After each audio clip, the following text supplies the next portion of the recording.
we have two different things when we talk about respiratory failure. One is, are we worried about, can the patient oxygenate? Can the perfusion happen at the oxygen level, like we're exchanging oxygen, carbon dioxide? Or are the alveoli totally fine, and what we really have is a ventilation problem, meaning that our bodies don't allow us to actually have good chest wall movement, the whole process of going up and down to move air in and out of our bronchus. It's always in the back of my mind as a nurse, which one am I dealing with? Am I dealing with hypoxia or hypercapnia? Because those are two very different things, and directs us as to where we need to and how we need to do some interventions for our patient. So, hypoxemia is where we have an insufficient amount of oxygen transferred to our blood. Our gold standards to look and see how our patient is doing is through an ABG, that's we look specifically at PaO2. ABGs are usually, we can draw them ourselves as nurses through an art line, depending on what hospital you're at. They may or may not let a nurse do it. We at Saints like for our RTs to do it. We don't have an art line. Pretty painful procedure, and the more you do it, the better you get at it. So we don't really do those, but we do draw from the art line. So if you have an emergent situation, you will do it with an iStat. Anybody here use an iStat before? Those are little like walkie-talkie, Stranger Things looking things that have cartridges. They run between $10,000 and $20,000 a walkie-talkie. We use them at the bedside, and what that does is it gives us real-time information without having to send blood off to the lab to confirm it, so we can get an entire CBC, pH, ABGs, everything from that little cartridge being put in that machine, so we can do interventions right there at the bedside. So hypoxemia is whenever the PaO2 is decreased.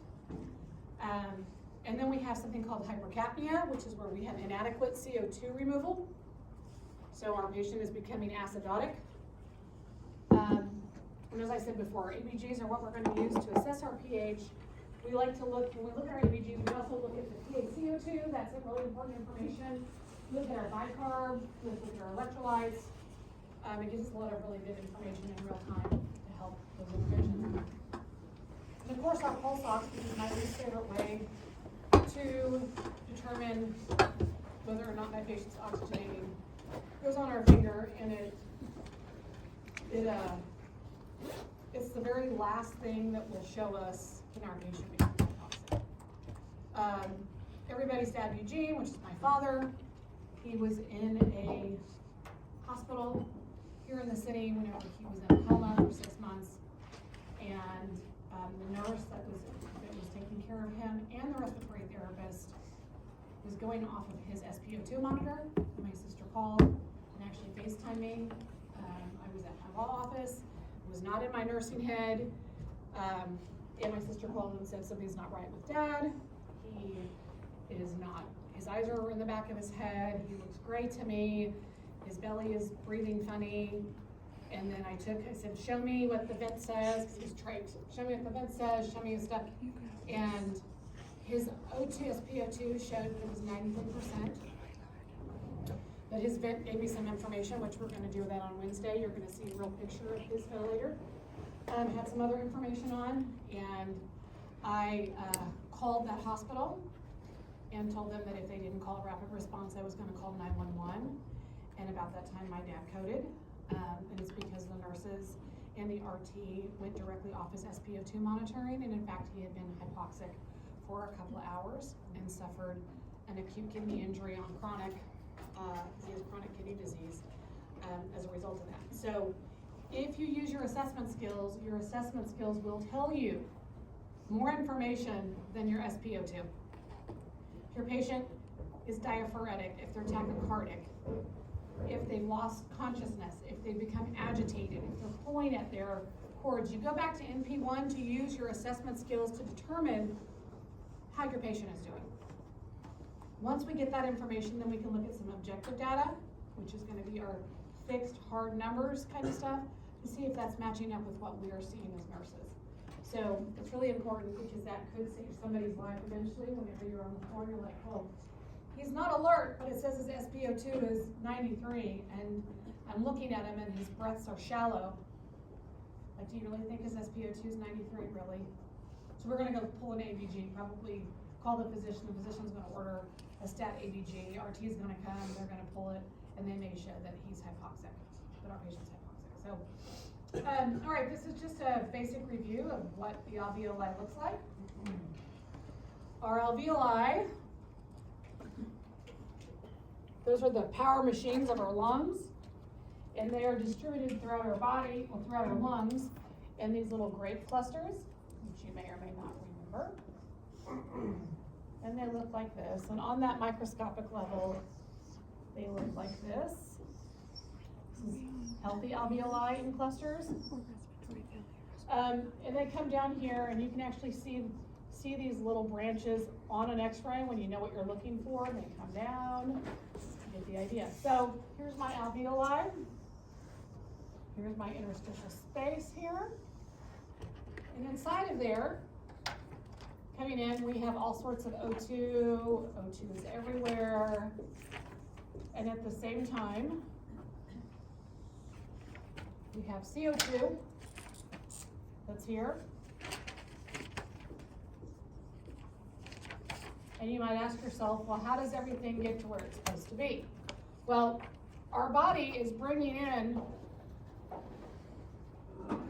it's actually taking out CO2.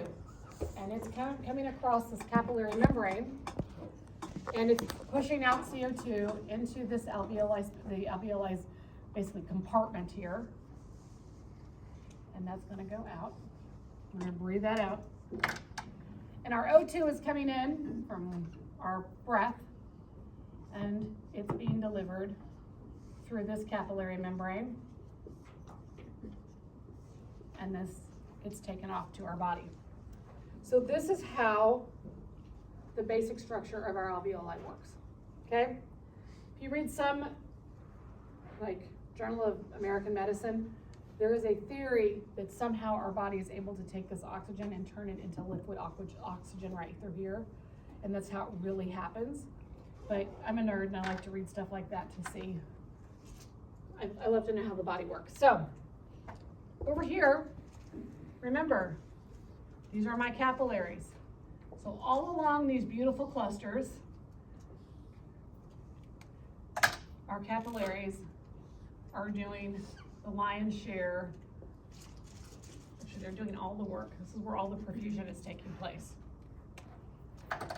That's on a healthy lung. Now,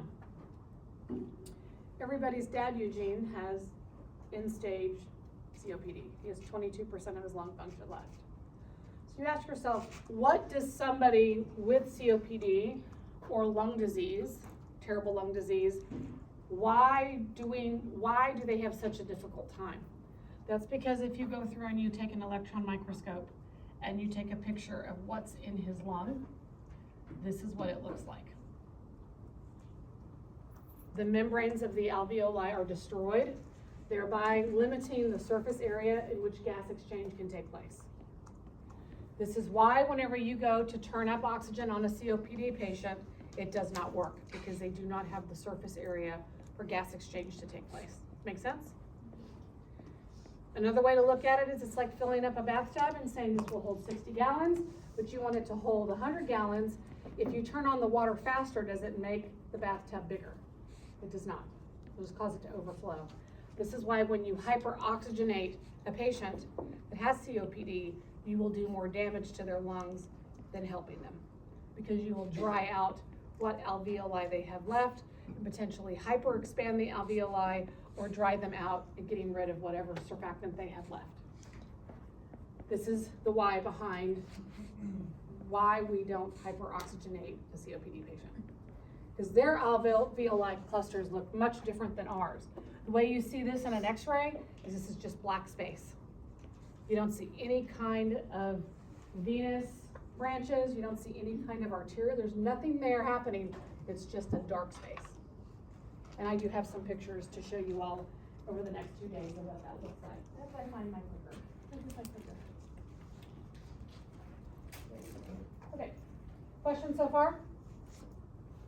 All right, know this slide, please. It's important. The values on here tell us what qualifies as hypercapnic or hypoxic events, failure.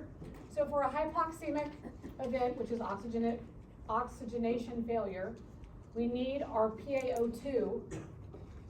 It will be less than 60 whenever it results from our ABG.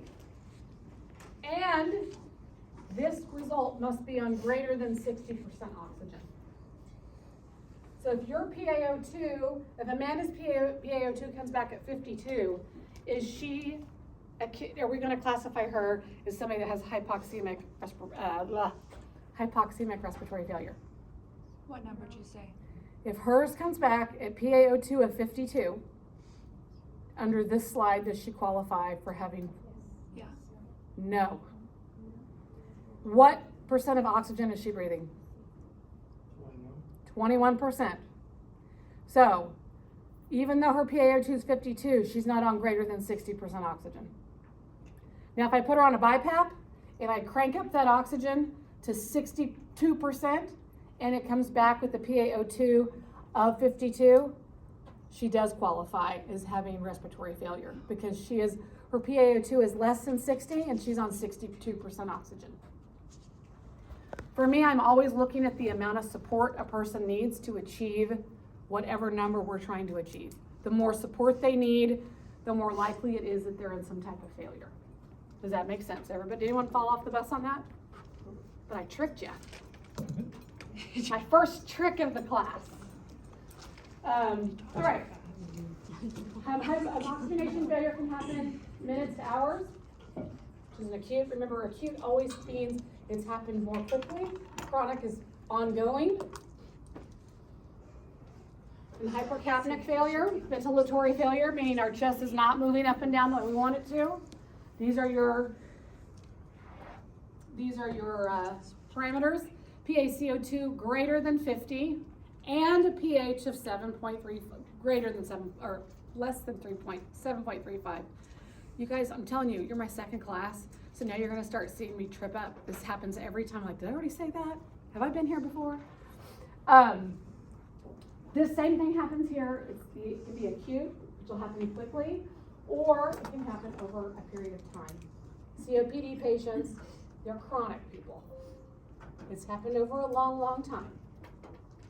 However, you can have somebody that has a chronic condition that catches the flu, and now they have an acute on chronic condition. So maybe they are chronically hypercapnic because they are COPD patients, and they've caught the flu, and now they're having an oxygenation problem because their alveoli now have got mucus in them. So now we have an acute hypoxic event with a chronic hypercapnic event. Anybody fall off? Just tripped. Just tripped, okay. Very good. All right. Question, so know this because you're going to want to know your values. You're also going to want to know what your values are for the normal. Like, what do we want PaO2 to be? Remember the ranges? PaO2, 100, 80 to 100. 80 to 100. I want you to review all those because those are going to come haunt you in your ABGs. Those are coming up because you're going to use your ABGs to help determine what kind of therapy your patients need. Okay. We've already talked about this. Patients can have both types of respiratory failure. Okay. My favorite word is compensatory. Remember that part? I love the word compensate. Our bodies love to compensate. Our bodies can compensate for pretty remarkable periods of time. Chronic respiratory failure is usually more stable than acute because it's gradual. And our patients that have chronic conditions, their other organs have picked up the slack. So they're probably not going to tank quickly versus somebody that has an acute problem. Okay? The first sign in respiratory failure is your change in mental status. I know this not just because I'm a professor, because I've read Lewis, because my patients do this. When they have decreased oxygen, they become agitated. They will pull at their gown. They will throw. I've had people poop in their bed and roll around in it because they don't know where they're at. Like, it's a big change from what their baseline is.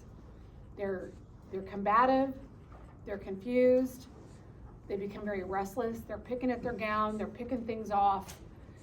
They have, like, you can see it. That's your first sign. It's not your SpO2, it's their behavior. If we have, compare that to increased carbon dioxide. I'll get to the first bullet point after I talk about the last two. Has anybody ever had a patient who has had retention of CO2? You can't wake them up really. They're very lethargic. And you can see, you're like, what is happening here? Like, he was just watching Jeopardy and now he'll only open his eyes barely and he won't answer my questions. I'm usually worried about a ventilation problem. Something's knocked out their ventilation problem. I see this the most on med-surg floors, ortho floors, because of what? Pain meds. That's very right. Pain meds. And it's not because the nurse is a bad nurse. It's because our orders are like, Granny Bernice just had her hip replaced and she has a pain of 10. So administer a Percocet.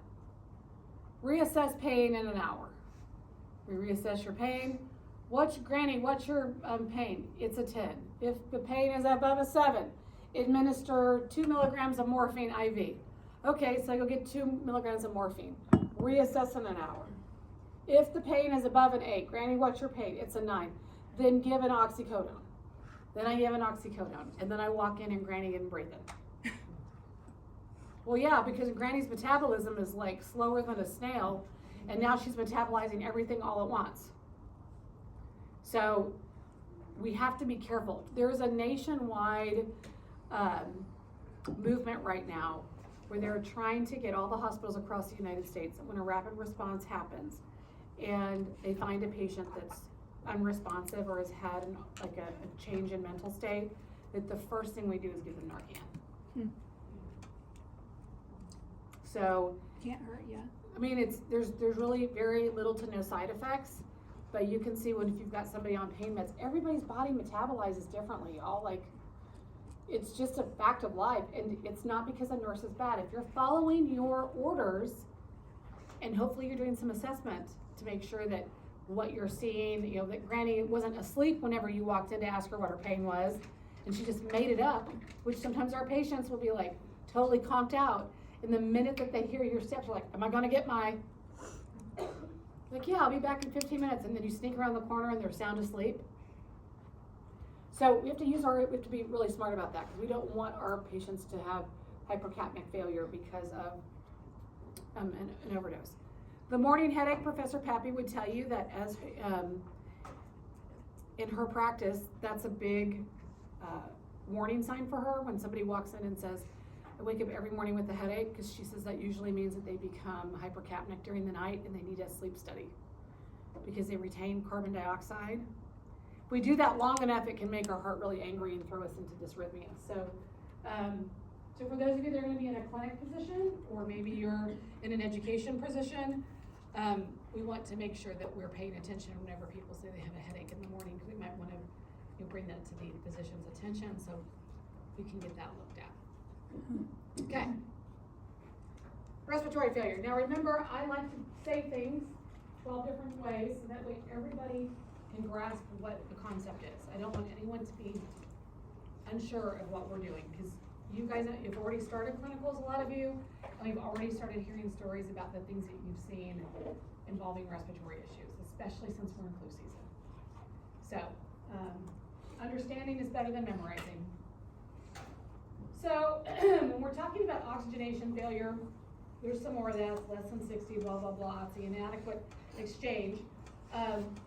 But sometimes whenever we're looking at what has caused it, it can also involve cardiac system disorders.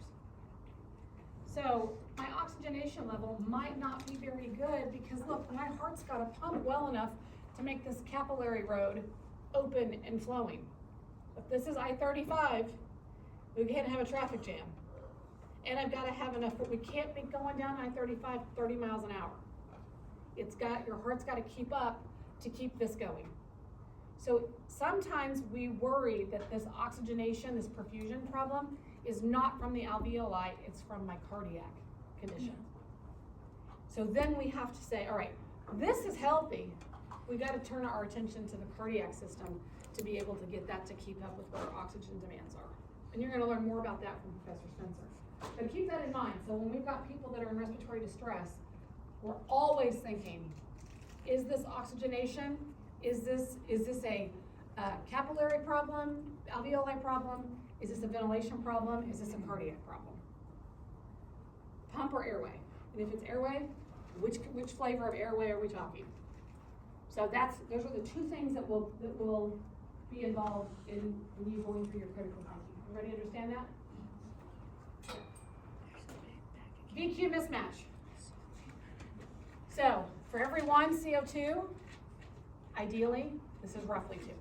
Lewis says it's 0.8 to 1.2. Let's just call it 1, okay?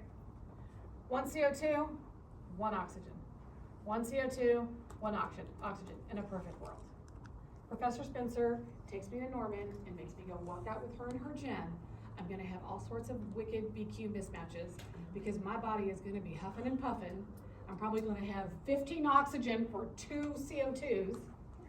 And Professor Spencer will be like, what's your problem? Everything's just fine.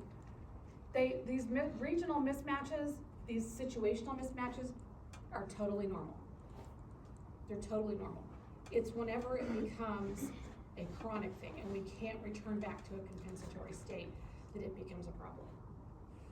You also probably did not know, I believe that everybody has biological knowledge, which means how do we know? How does our body know to do that?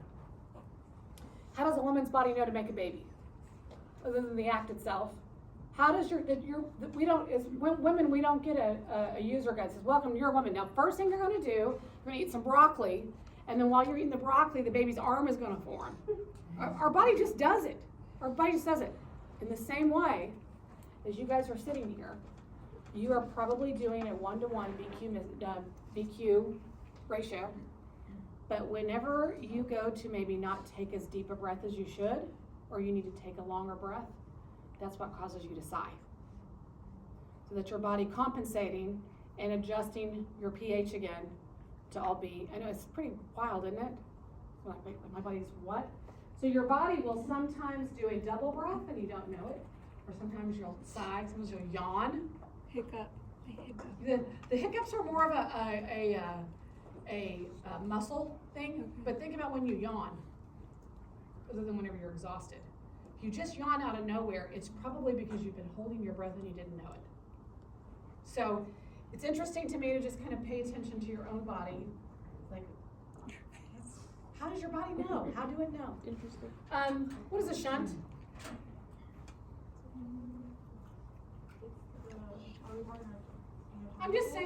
I'm saying just generally, because I want you all also to get really comfortable with what words mean.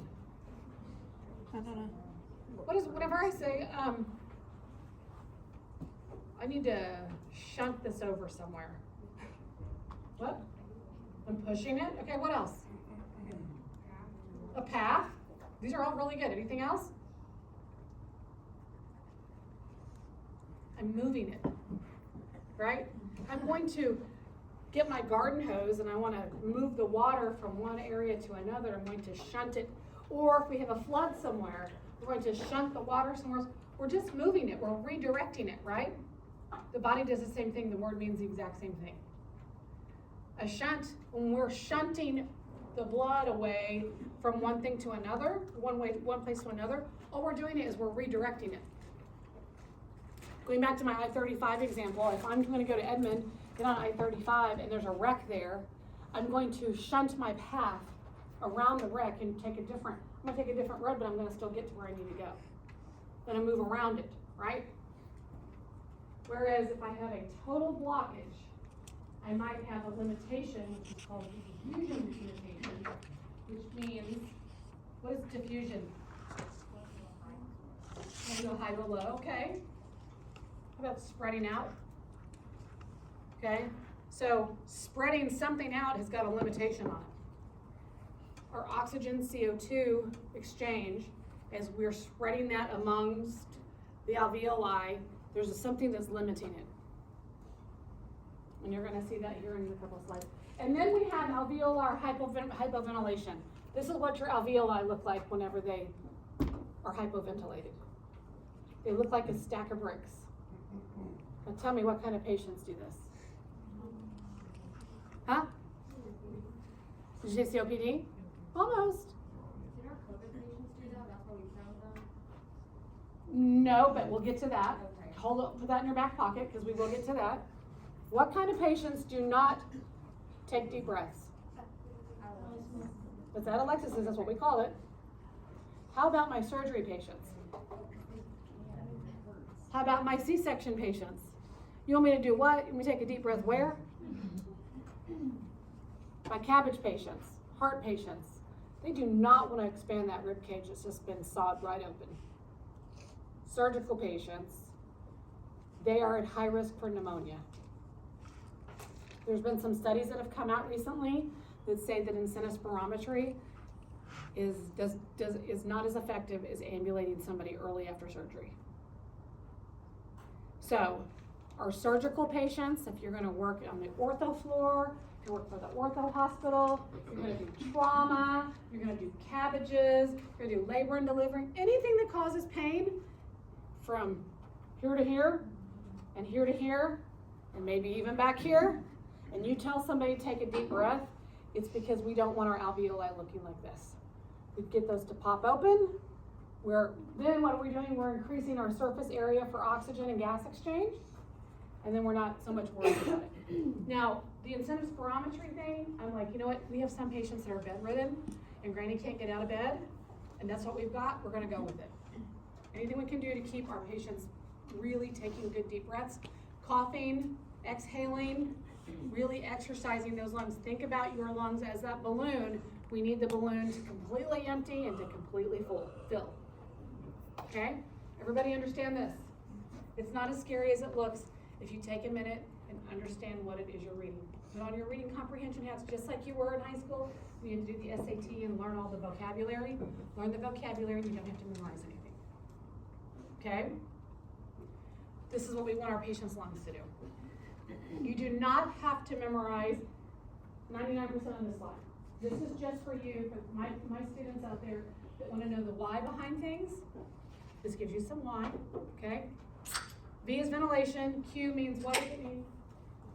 Kylie knows the Q. It's French for quantity. Okay, French for quantity. For us nurses, it just means ventilation perfusion. I guarantee you, some nerd, some physics nerd came up with that. It is. My husband's a chemistry physics nerd. And he's probably like, yeah, I know what that is. So VQ is ventilation perfusion. That just tells us 1 to 1. The exact amount is 0.8 to 1.2. We're gonna call it 1 for this class. And this just tells you, hey, different parts of the lungs have different VQ ratios. And that makes sense, because our upper part's gonna have more capacity than our middle part, than our lower part. Make sense? Easy? Anybody scared? Not yet. Okay, if you're scared, come get some candy, it'll make you feel better. Oh, what? All right, this is out of All of a Lewis. sudden This I'm shows you scared. the different regional, comparisons. So, easy peasy. I love this slide so much because for me, it ties in lecture and also the visual component of it. Bless you. All right, A is what we call an absolute shunt. Nothing can be perfused here because this is filled with all the stuff on the bottom of your shoe. Okay? Mucus, blood, dust, bees, whatever you've decided to put into your lung, right? So this is an absolute shunt. Nothing is happening. So we're going to, and look, this is not what is the problem, the capillary. It's the actual alveoli itself. So the blood comes down I-35 and goes on, and we're shunting the blood over here to this guy who hopefully can pick up the extra for this guy who's not feeling well. But this one, if you look at B, it's partially compromised because all the stuff that you and I cough up in here, it's got some mucus here right in that the neck of the alveoli. So it's not allowing its maximum exchange, but it's still able to do the work. MI35, the capillary is not blocked. Okay? Then we have this beautiful one. Look at all of my particles. Maximum capacity, maximum effort, maximum return, working beautifully, perfect gas exchange, no problem. Then we come over here to D. What we have for D is we have perfusion is partially compromised because we've got a clot in our capillary. So only some of this is working. It's not as effective as it could be. The bigger problem is not this alveoli, it's everything down to the right of it, because this has got a clot in it. Our I-35 is jammed. Nothing has happened. There's no blood here. Okay? And that's what we call the dead space, because this is totally obstructed. Now, within any one of our alveoli, any one of these grape clusters, that's fine. I've got a cold. I've got dust in my lungs, whatever is happening, that's fine at this region. This one's probably fine, this one's probably fine, this is probably fine. This becomes a problem when every one of our alveoli in our lungs looks like that. Someone's getting sick with that. But regionally, meaning like in your little local communities of your alveoli, it's okay to have them not all functioning all the time. We feel much better when they do, but does this make sense? I love this to be able to understand the limitations, okay? So, what things cause this BQ mismatch? All the things listed here. This atelectasis, that's where our bricks are down here. It's whenever they're a result of pain. We talked about pulmonary embolus. That's going to be the tiny blood clots. Or they can be big, right? They can be really big, and if they get big enough, they become life-threatening. All sorts of reasons why people develop PEs. Okay. Questions about that? I want to show you guys this too. Do you see these beautiful little structures? Like, you can tell the difference as it spreads out. Those are your branches of your alveoli and your bronchial tubes and the blood flow that goes in. Up here, Professor Spencer and I aren't super sure what's happening here, but this is not healthy over here. This might be some type of a PE, maybe not. But this has definitely got some pneumonia or something there, because see how it's whited? And you can still see through it and see some definition. The other thing that I actually thought, what I thought about too, Kylie, is that, if this were a pneumo, this should be up here. It's not, But- it's a pleural But effusion. there's some, Professor Spencer thinks it's a pleural effusion. I'm like 90% sure I've seen enough pleural effusion. It's most likely pleural. But you see how this is all whited, and there might be something here too. So this is what they look like. The heart is huge. Do you guys see the heart? Here's the heart. I may have also blown this up, go to this slide. But you guys see the heart here, Yeah, though. silhouette's all the way on the other side of their sternum. And also you look and see, you guys can see here. That's gonna be your bronchioles, esophagus, like, you can see different structures. Anyway, I could stare at that for forever. All right, so now we're gonna talk about anatomic shunts. These are usually gonna be in babies. You don't hardly ever see an adult that has a ventricular septal defect, because they usually get it diagnosed as children, and then they end up getting surgery. It's just where you have a hole in the heart. Okay, so there's that kind of shunt. We have the capillary shunt, which we've already talked about. Okay, and what we're going to see whenever we have shunt issues is that oxygen therapy alone is ineffective. That's going to be a real telltale sign for us that there's something that's causing the body to shunt over. It doesn't matter what oxygen we give them, we're not going to see much improvement. Okay? Just some more stuff on diffusion impairment. What's interesting about this is that when we see pulmonary fibrosis, which is basically where our lungs are turned into cardboard. That tissue is not pliable anymore. We get diffusion impairment. We also see interstitial lung disease. That also causes diffusion impairment. And then when we have, anybody seen somebody with pulmonary edema? Yes. It's gross, it's frothy. Your lungs have got, those alveoli have filled up with fluid or white blood cells or pus or whatever. And it ends up, just when they go to intubate somebody, it comes out like a garden hose. So we really are careful when we've got somebody with pulmonary edema, we really wanna try to protect the structure of the alveoli. We don't want those to become fibrotic and end up permanently damaged. So, here we are with diffusion impairment, just some more, and you can see here, that after we've had diffusion impairment long enough, look at how much thicker our alveoli get. They become very thick, and which makes it, the difference is, you're dealing with saran wrap versus aluminum foil.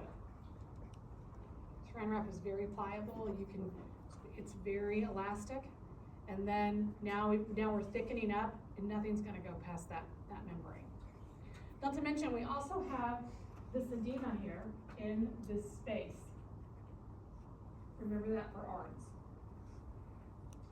So the classic sign is that the hypoxemia worsens with exercise, but not at rest. Okay, so do you think COPD patients have diffusion impairment?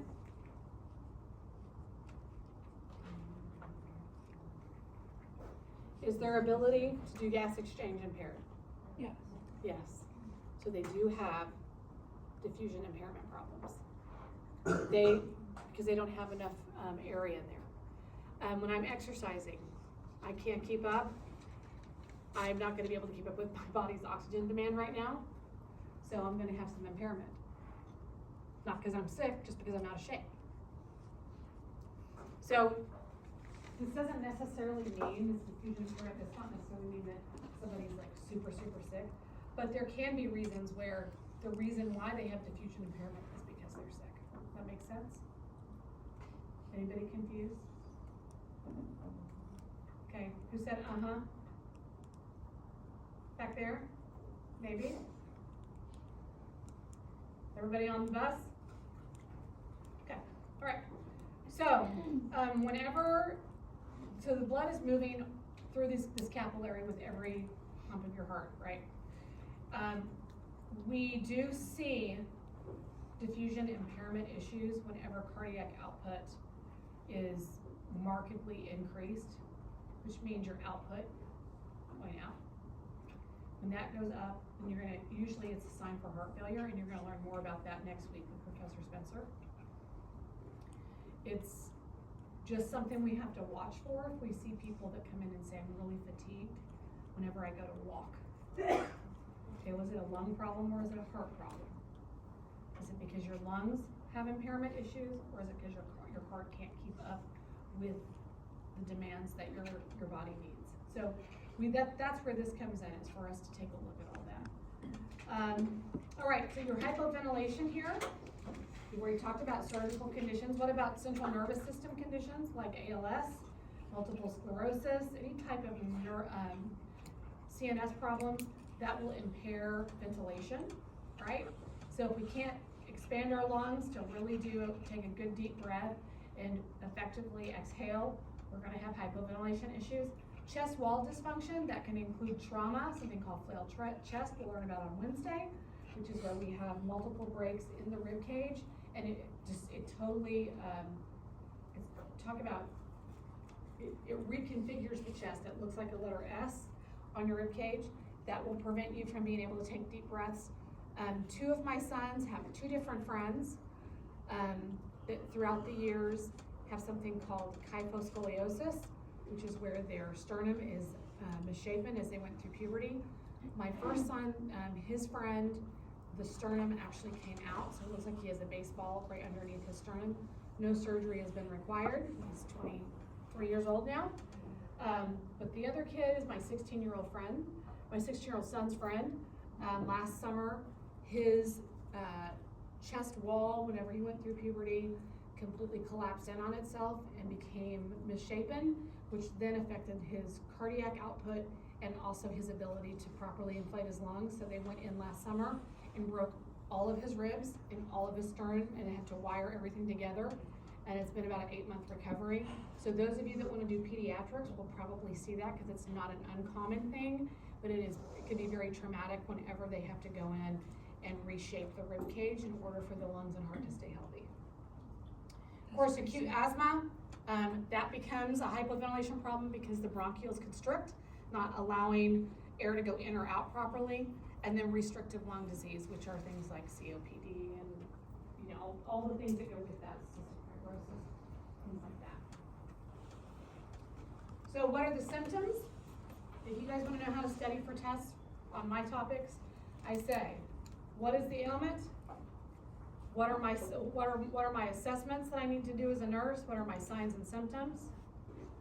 How do I diagnose it in terms of clinical, like treatment-wise? So I'm talking like ABGs, blood tests, x-rays. And what are my nursing interventions? What am I gonna teach my patient? That's pretty much how I do that. And then with each unit, I go through and I break down my medications to make sure I understand what each medication does. That will help a lot. So as a nurse, what am I looking for when I think someone's hypoxic? I'm looking for shorter breath, looking for people breathing really fast, people that are prolonging their expirations, which is lots of COPD patients, lots of lung cancer patients. Nasal flaring, see that a lot when people are trying to get in maximum oxygen. You see your intercostal muscle retractions. Accessory muscles, usually up into the trapezius and the neck, you can actually see those collapsing. SpO2, like I said, be careful that you don't just rely on that, but if we start to see a decrease in that, we're really concerned. Less than 80, I don't know, I think less than 87 is really bothersome for me.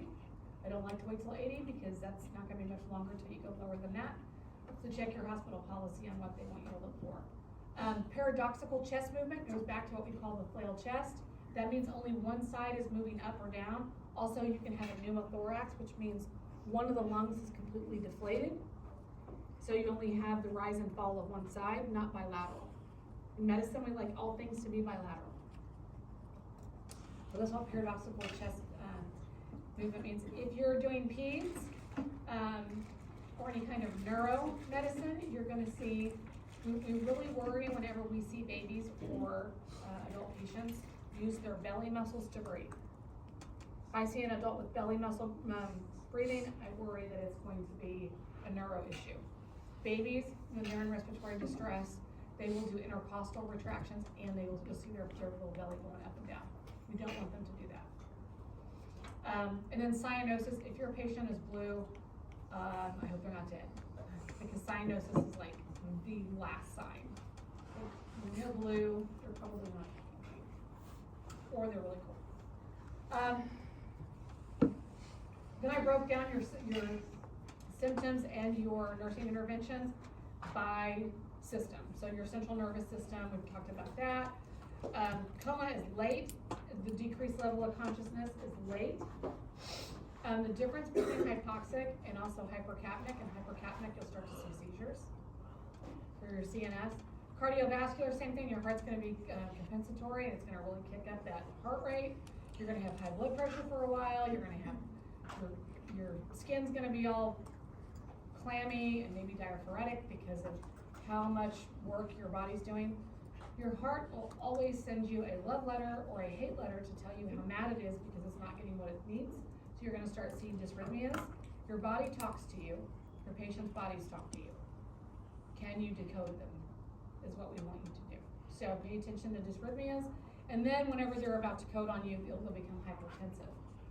If they're awake, or they first come in, they might talk to you about how fatigued they are. They might not be able to speak in complete sentences, because they have to breathe. Also, you might see people say that they've had difficulty eating.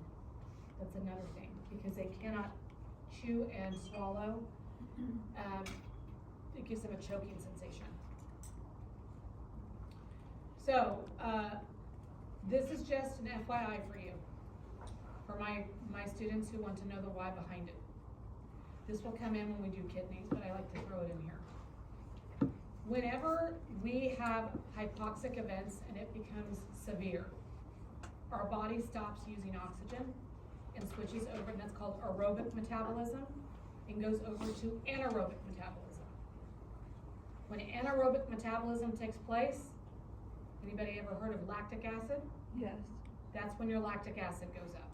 Because we've gone from aerobic metabolism to anaerobic metabolism, and then lactic acid shows up. And guess what organ really hates lactic acid?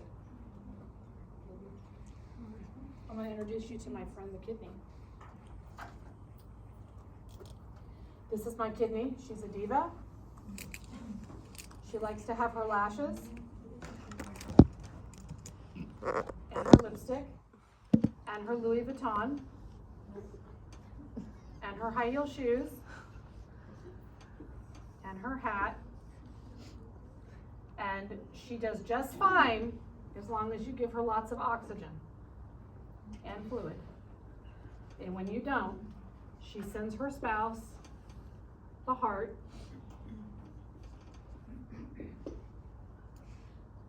He's gonna read a newspaper.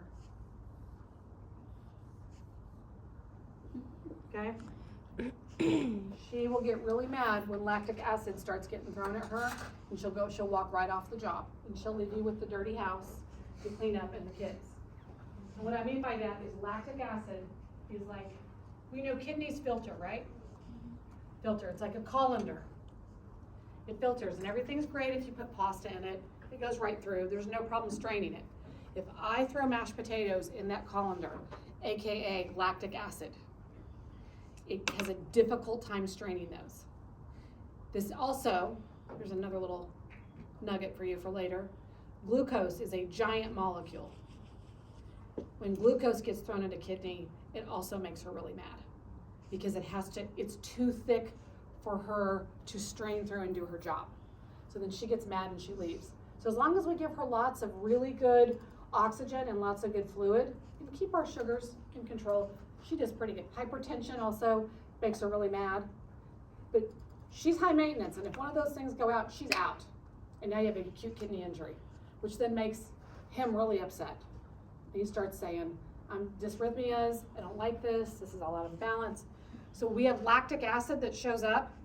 Do you guys know how we clear lactic acid? Bicarb.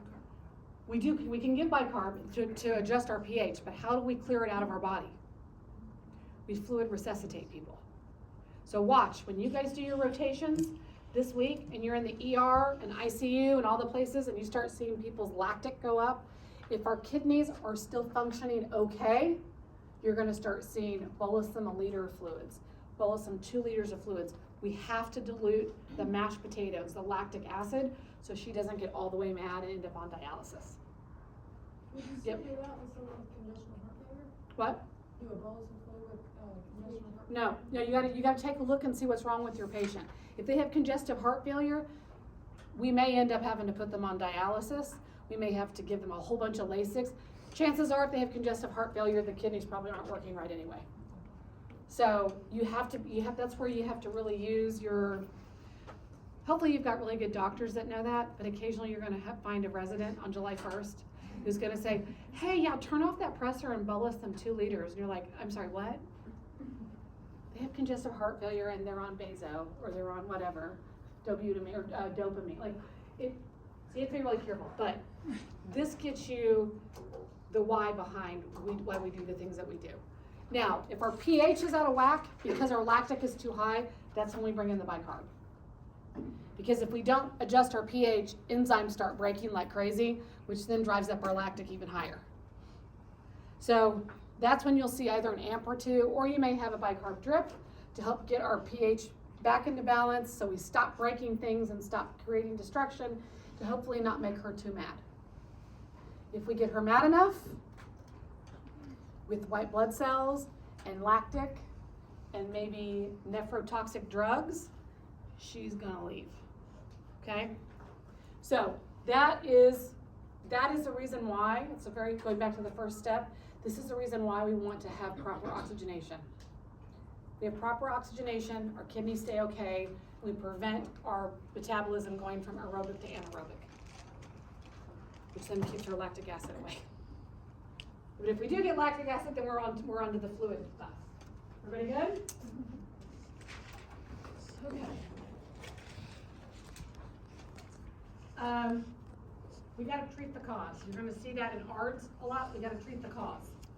How do we get rid of this mismatch? How do we get rid of these problems? We gotta treat why is our patient having respiratory problems? Is it an infection? Is it an exacerbation? Is it a medication? Why? Are our kidneys mad? Is the heart mad? We gotta get to why we are having these problems. Our first step is oxygen. I want you to take your pencil out and I want you to write this first thing down. We never withhold oxygen from patient in respiratory distress. Ever. Ever. That's really important because I'm always thinking, okay, in sim lab, in skills lab, in case studies, you guys do not like to give patients oxygen, and I don't know why. If I have a patient I think that's in respiratory distress, you bet I'm gonna stick a nasal cannula on them, I'm gonna put it on 4 or 6 liters, and I'm gonna call the doctor. And if the doctor comes up and says, they're having a panic attack, turn that off and give them some Ativan, my patient has suffered no cell death. If my patient is truly in respiratory distress and I've given them 6 liters of oxygen, perhaps I've saved them from having cell death and flipping over to anaerobic metabolism and lactic acid. It's very easy for a doctor to turn that off and tell me to do something else than it is for me to have to answer, why didn't you give them oxygen? Because now they're in cardiac arrest, because it took me 7 minutes to get here. So never ever withhold oxygen from a patient in respiratory distress. Most patients will respond once we give them that oxygen. And then how do we assess them and test them? Well, we're gonna do ABGs, pulse oximetry. We're gonna assess them, we're gonna do level of consciousness, head to toe assessment, take a look at their rate, take your stethoscope out, don't go to the hospital without a stethoscope, please. Auscultate, we're gonna talk to them, look at their history, all that kind of stuff. And then we're gonna also monitor their response to any kind of oxygen therapy. If your patient starts to get worse, you need to report a change of condition. So if I'm going to go to, Bethany is my nurse, I'm getting a report from, and Bethany says, hey, Miss Spencer came in and her oxygen at 2 o'clock this afternoon was 93%, and in the last 2 hours, it's gone down to 87%. I've had to increase her oxygen from 2 liters to 6. So getting concerned she's getting worse. She sounds crackly now, she wasn't at the beginning. So she goes off to the Taylor Swift concert and leaves me with that potential mess of a dumpster fire. And then I'm assessing and I'm gonna go ahead and call the doctor. And I'm gonna say, hey, Dr. Wetmore, let me tell you what's just happened. I just got report. She's reported that she's declined over the last couple of hours. She sounds wet and crackly. She's on 6 liters. Her oxygen's at 90%, blah, blah, blah. You get the idea. I gotta report it. Gotta report that change in condition. Because if my physician gets the first call and I say, well, yeah, they've been declining for the last 5 hours, now we need to probably intubate them, my physician's gonna say, I'm sorry, what? Why didn't you call me? So we gotta know that it's important for us to take a moment when we see that trend going down, we need to tell somebody. And if you as baby nurses do not know when to call, go get a more experienced nurse, go call your preceptor if they're there, go call the charge nurse and just say, hey, this is what I'm seeing. Do you think I should call the doctor? It's okay. The question that is not asked is the dumb question. Questions that are asked are never dumb, ever. We all have to learn, and this is how you're going to learn, because I promise you're gonna find that your gut instinct is gonna save somebody. Doesn't matter what floor you're on. You're gonna ask a question at the right time because something does not feel right or look right, and you're going to be able to do an intervention for a patient that's counting on you. So make sure you do that. Let's see here. Next, hypercapnic respiratory failure. So that's whenever our PaCO2 is greater than 50. It's just the insufficient CO2 removal. As that CO2 climbs, the body can't compensate because we become more and more acidotic, which means more and more enzymes break, which means we have more and more problems internally, lactic, blah, blah, blah. You get the idea. we've talked about CNS, same thing, neuromuscular disorders, diseases. Just looking to see if there's anything, because I don't want to. Talked about acute on chronic. Talked about that. Chest wall again. Conditions affecting the airway and or alveoli. Cystic fibrosis is a good one. Asthma. You just have kind of the same things, are very, very similar. You just have to, I'd say, when you're studying this, understand what happens. When I don't have enough oxygen, our tissues aren't perfusing. When I have too much CO2, my pH is changing, which then is causing additional things to happen. So there are two different things that are happening. Some of the very same things cause both, can cause both. Hypercapnic respiratory failure can happen in the presence of normal lungs. Can you tell me when?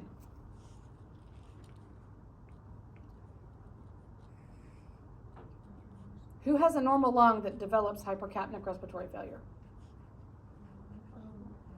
Where are my ER nurses? Okay, tell me, when do you see them? Drug overdoses. You get like the whole basket of candy.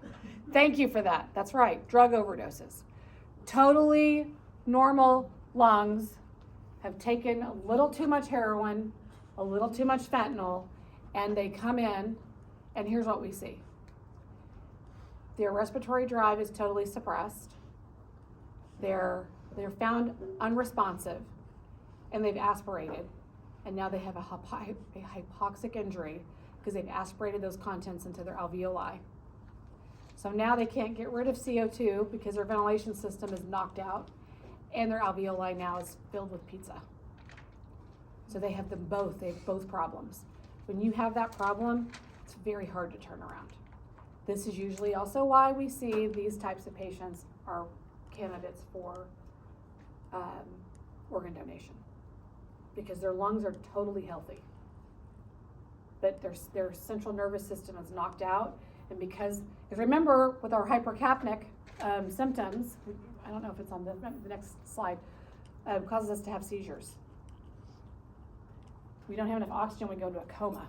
So they have a seizure, they vomit, they inhale. Have you seen that? All my ER people seen that? It's like the Three Little Pigs or like Goldilocks. It's like the fundamentals of ER nursing. We see it, and it's terrible.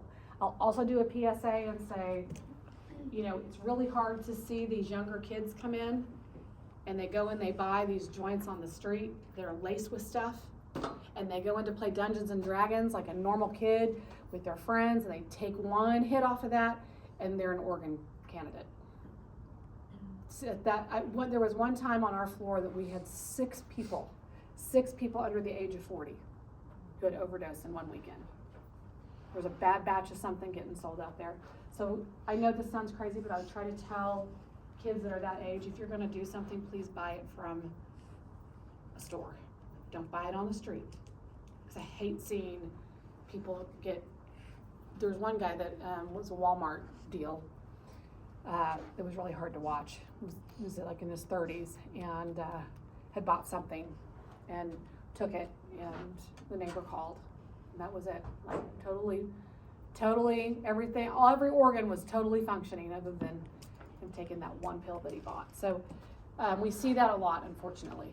For those of you that are going to do any kind of critical care, anything, LifeShare has contracts with several hospitals around the city. You may be ending up taking care as an ICU nurse, you may end up taking care of a LifeShare patient, which means that patient is up for organ donation. The family has signed off on it, and now they're looking for a match. So you're just assisting the LifeShare nurse in gathering all the information that they need in order to try to match that person with recipients. So I would say that's probably the thing I see it the most in, are drug overdoses. So, Takes your patient and then. huh? What? So you're saying that with the LifeShare, your patient is the deceased person, basically? We can't say that they're deceased, but there is no They're still there is not enough electrical activity in the brain to say that they will recover. So they're ventilated, they are cared for just like a human being. We bathe them, we turn them, we give them the medications that the LifeShare physicians have told us to. But there is a second nurse in the room, and they're drawing all sorts of panels. They're going down for scans, CT scans, MRIs. They're doing tissue biopsies. They're getting a complete and full workup, and they put it into a national system that is in this region basically. And then they go in, and different hospitals and different transplant teams take a look at it, and they try to find the best match for those organs that are considered viable for transplantation. And then when that happens, usually the team, let's say that there's somebody in Arkansas that gets matched with the liver, the Arkansas transplant team comes into the OR. We take them down to the OR. Let me say this, we take them down to the OR, and they must have cardiac death within 60 minutes because we have to heparinize the body. So if the person passes on their own within 60 minutes, like literally the OR teams are standing, everyone's scrubbed in and ready to go. If the death happens in a timely manner, then they put them back on support, and then they begin the, I don't want to say the harvest, they don't use that word anymore. There's another word they use but I can't remember the word. Procurement, thank you. They begin the procurement, and then the next team comes in and gets the next organs, et cetera, et cetera. I have never seen it done.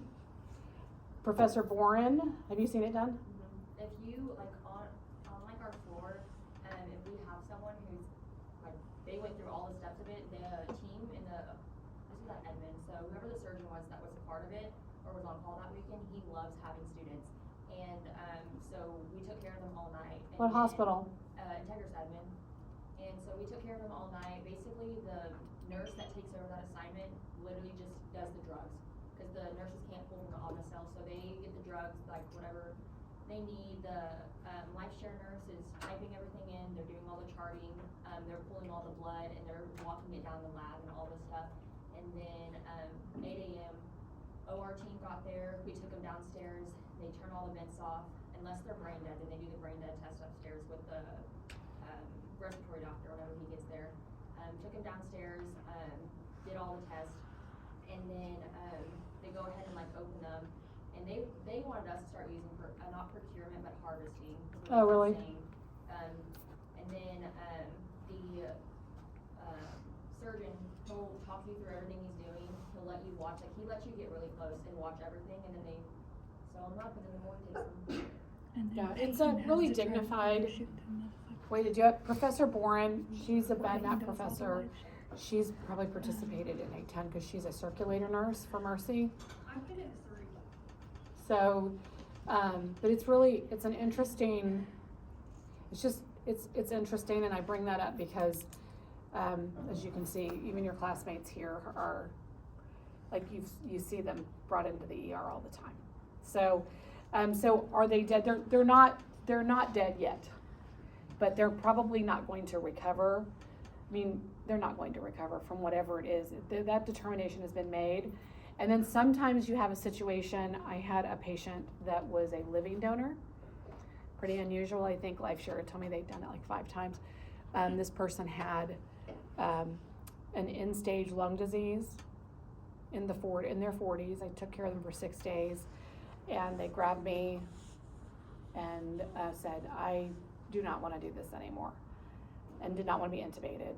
And so the intensivist and I worked together. I worked nights, and so I had stayed until like, I don't know, 11 or 12 just to try to get everything situated. And I gave this person a hug, and and what I thought was going to happen was that person was going to say goodbye to the family, and then they were going to turn off the BiPAP and all the drips and everything, and then they were just going to proceed with comfort measures. And then I got a call at 5 in the evening from our charge that said, this person has decided to become an organ donor and would like you to walk them down to the OR. So, super emotional. But one of the things as a nurse that you learn, if you've done it long enough, is you say, how could I have said no to this person when they have trusted me? They want me to be their advocate. So I couldn't say no.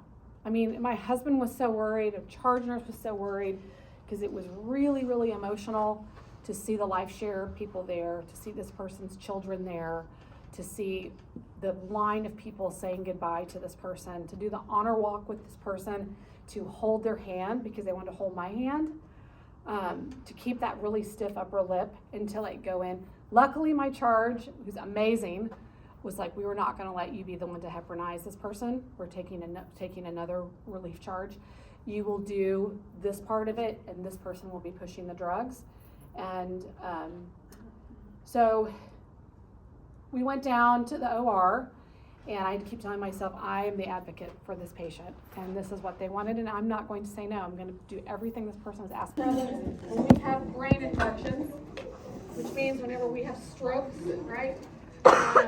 Traumatic brain injury, you can see that could potentially knock out our drive to breathe.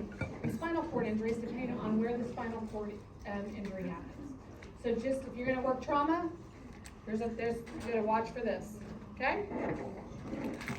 Let's just see, Guillain-Barré, this is a disease process in which you lose function from the feet up. It's temporary, it can go for a couple of weeks. You'll learn about that in adult neuro. What we have to do here is just offer support. They can sometimes blink at you, but they're not able to ventilate. Their alveoli are just fine, they're beautiful lungs, but the muscles, the CNS system, everything kind of gets funky, and we have to give them some, basically IgG therapy in order to get control of that disease process. And then multiple sclerosis, because that also affects the muscles, and they can become hypercapnic. So we're just really aware, if you guys want to do neuromedicine, that does happen as well. Exposure to toxins, be careful with those. We got lots of lawn guys around here, people that work in labs under, heavy metals, that sort of thing, oil guys, smoke inhalation, like there's all sorts of things that we want to be careful about toxins just in general, because that can cause us to become hypercapnic. And then, interestingly enough, for everybody's dad, Eugene, who was in a coma for 6 months, you can have muscle wasting. Your diaphragm can atrophy, your lung muscles your chest muscle, the chest wall muscles can atrophy, which it doesn't allow you to actually expand and contract your lungs as needed. And then of course nerve damage. So, let's see here. That's that kyphoscoliosis, like I talked about before with Caleb and London, but both those boys have dealt with that. One did not need surgery, the other one did. Severe obesity. I will tell you this right here, is that if I am your patient and you make me lay flat, I have a big chest, I will suffocate myself. Be careful about how you put your patients that are bigger chested or that have a bigger body habitus. You can actually oppress their breathing. It's very important that you watch that. Severe obesity patients, we never want to lay them flat because it's a lot of weight in order to expand. And then flail chest, that's something we'll talk about when we do trauma on Wednesday. Just another way for you to take a look at respiratory failure here. And nothing new, I think everyone's on the same page with this. Yeah, we want to try to make sure we keep our pH stable. That's really important. And look at this whole treat the primary cause. When we get over to ARDS today, you're going to see we've got to treat the patients, whatever it is that's brought them here to this point. We're not going to just treat the respiratory failure. We have to find out why they had respiratory failure to keep this from getting worse. Okay? This is some pursed lip breathing for those of you that don't know what it is. This is a really great guide for you to teach people how to do pursed lip breathing. If you remember, I was talking about biological knowledge and how does a woman know how to make a baby. Well, for those who has kids, raise your hand if you have kids. All right, if you're on a soccer field and you watch a bunch of 5-year-olds running around and they run out of breath, what do? They tripod themselves. They go, oh my gosh, hold on, I can't catch up. How do they know? Did you guys teach them when they were toddlers? Okay, honey, when you run out of breath, I want you to tripod yourself, put your hands on your knees, and take deep breaths. How does the body know how to do that? You see athletes do it. You see anybody, like it's a natural thing to do. So this is something that we see all throughout, everyone does it. If you are needing to teach somebody how to do pursed lip breathing, people that are actually like hyperventilating, this is how you do it. I always tell people like, all right, in the nose, out the mouth. In the nose, out the mouth. Sometimes I'll tell them, pretend like you're getting ready to go into a really deep dive. Right? Okay, yep. I say smell the roses and blow out the candles. Yeah, smell the roses, blow out the candle. It really helps our patients either calm down or to try to regulate their breathing, so that way we don't end up in a situation where they're hyperventilating or hypoventilating. Lots of COPD patients do this, lung cancer patients, people that have got chronic lung disease. The other thing that we see is that their rate is not regular. It's either really slow or really fast. That the decreased tidal volume means how much they take in. Do they take little baby breaths or big breaths? We'll talk more about that when we do ventilators. And then decreased minute ventilation, which is how long it takes for them to get the breath in and how long it takes for them to get it out. Just some more ways of you to see, all right, what are the manifestations? We already talked about morning headache. They can be disoriented. Progressive somnolescence, that's whenever they're slowly becoming more and more like tired and non-responsive. That's what that means. Whenever they have increased CO2, the pressure in their head increases. That's where that increased intracranial pressure comes from. And then if it's late CNS manifestations, we're going to end up with coma. And then we have cardiovascular issues. We've got tachycardia. You guys know that stuff. Very, very similar to what it is for hypoxia. But on your neuromuscular, look at this. This is so interesting to me. Decreased deep tendon reflexes, tremors, and seizures. You don't really see that with O2 issues. Let's see here. Let me just look and see. Frequent assessment is really important here. All the way through. Frequent assessment. We have to monitor people that have respiratory issues. When you have a sudden decrease in your PaO2 or a sudden increase in your CO2, that's usually something that's fast happening, an acute event that will indicate a serious life event. If we have gradual situations, someone's got the flu, someone's having a COPD, CHF, whatever it is, we'll probably have some time.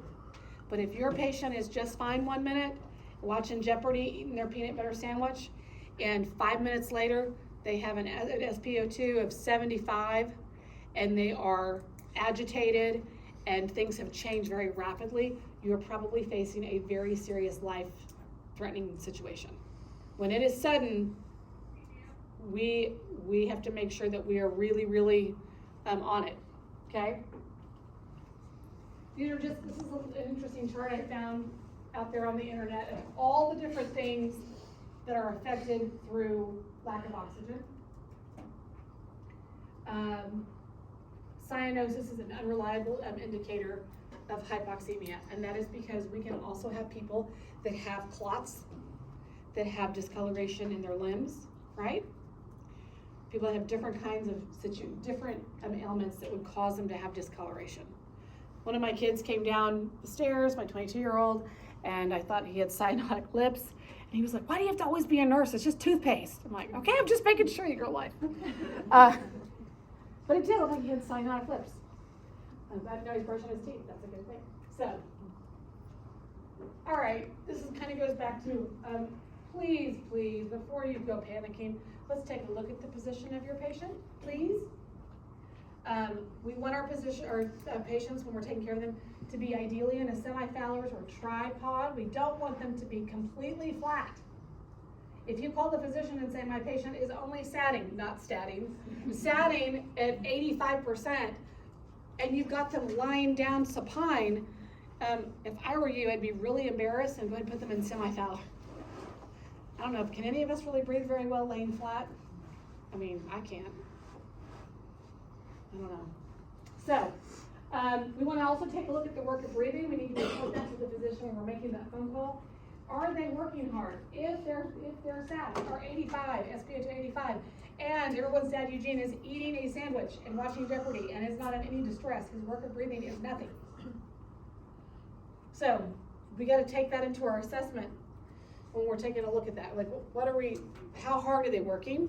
And then breathing pattern, again, rapid, shallow, deep, slow, whatever that is, that's important.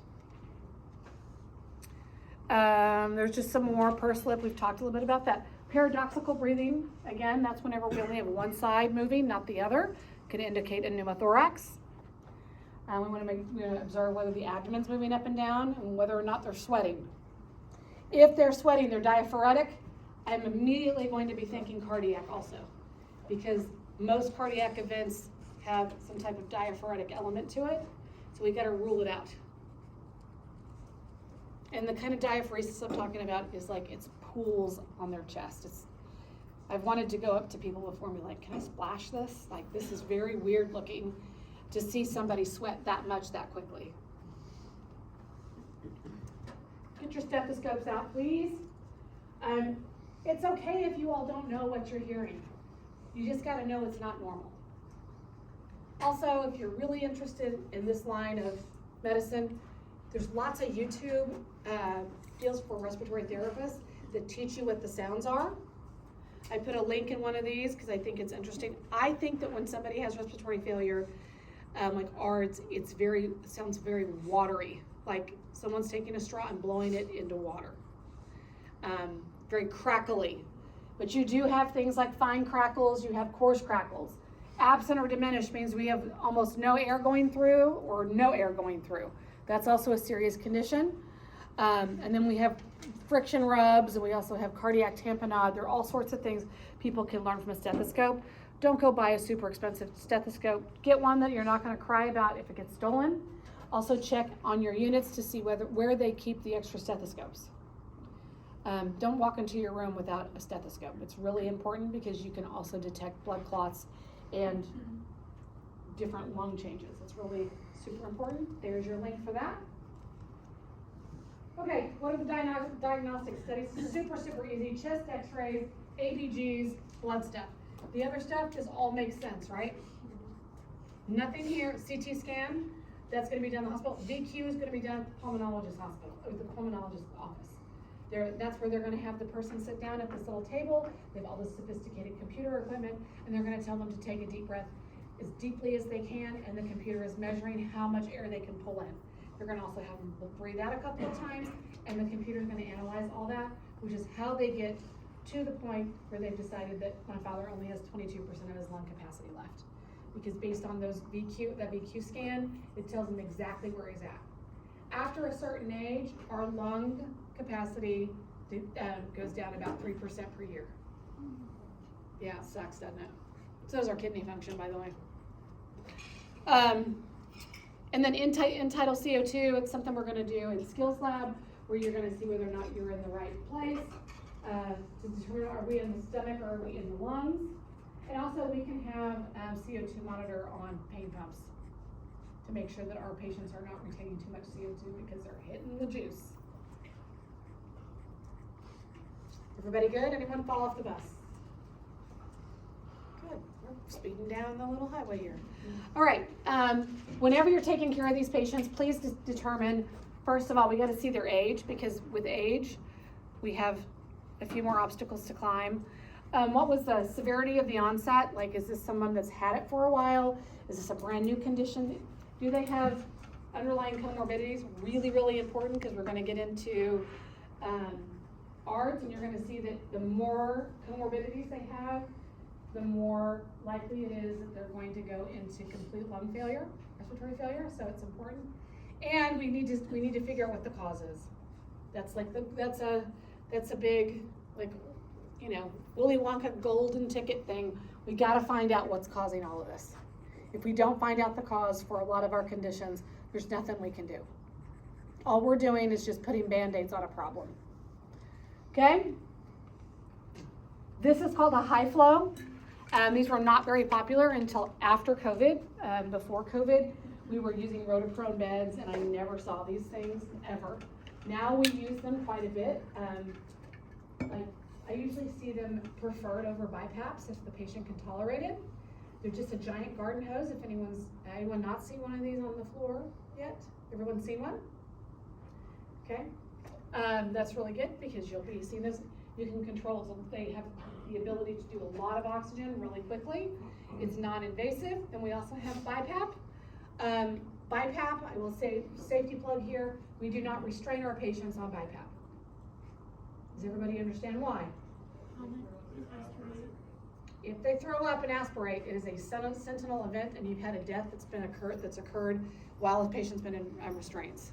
You have to report it to JCO. There's a big investigation. I've had people ask me, well, but yeah, my nurse that was precepting me said, that's what the policy says, but it didn't really matter. Okay, well, just remember that if somebody dies on your watch and you have an attorney like me sitting across from you, and I say, what is your hospital policy? And you say, well, the policy says this, but my nurse said that it was fine. That's all I need to know. There's a policy written there to protect the hospital, to protect you, to protect the patient. Patient safety is our number one thing. Okay, yes, question? Yeah, is there a difference between high flow in an adult and like high flow in pediatrics? Is it the same setup, just different like flow rate? I would bet, yeah. I mean, it's gonna be the same apparatus, of course, in smaller mini sizes, but it does the same thing if the child can tolerate it. It's just gonna be based on like lung volume and probably age and size and weight and stuff like that. Much like what we do here is just for bigger people, but I've seen children on high flow that can tolerate it, and it just seems to offer a lot more flexibility for the patient. And as I would think for a kid, if they can tolerate it, it would be probably a welcome relief to not have all that stuff on their face and they can actually, still play and interact with their family. So that's a good question. But I think it's the same thing, other than it's just different settings based on the child's size. Okay, and I would be willing to bet probably newborns and younger kids would not be, like really young kids, probably they wouldn't want to do that. Like you want to do it on a newborn because it's a lot of pressure and they're so tiny. But like I'm thinking in my mind like a 6-year-old. It seems like it would be a very good tool to have for a child that needs a little bit of extra support. Good question. Any other questions so far? Okay, very good. All right. So be careful on the BiPAP thing because we see that. We see students being put in situations or been witness situations where it was okay to restrain somebody on BiPAP. So check your hospital policy, follow your hospital policy. If you do not feel safe doing something, make sure you use your dirty words in medicine, which is I do not feel safe. This is not safe. It's really important because you don't want to get tagged with that incident. You would feel terrible as a person if something happened like that. So severe acute respiratory failure, they're coming to Kylie and I. They're coming to the ICU. They're probably going to be vented. We're going to have continuous monitoring on everything, frequent tests, frequent ABGs, frequent CBCs. When I mean frequent, they could be anywhere from every 2 to 4 hours to every 12 hours. Maybe once we get somebody stabilized, we'll only do an ABG once a day. Depends on the severity and the acuity of the patient. And let's just see if there's anything else on here. Yeah, that's pretty good on that. We always look at trends. The thing I put in red is what I want you to know is that we have to pay super close attention to patients' pre-existing cardiac issues because their ability to compensate has been altered, and any kind of pre-existing respiratory disease. So we're looking at, the reason why we're watching them more closely is because they cannot compensate the way that most of you all can. So whenever we have a comorbidity that can take out our ability to compensate, those patients are at much higher risk for poor outcomes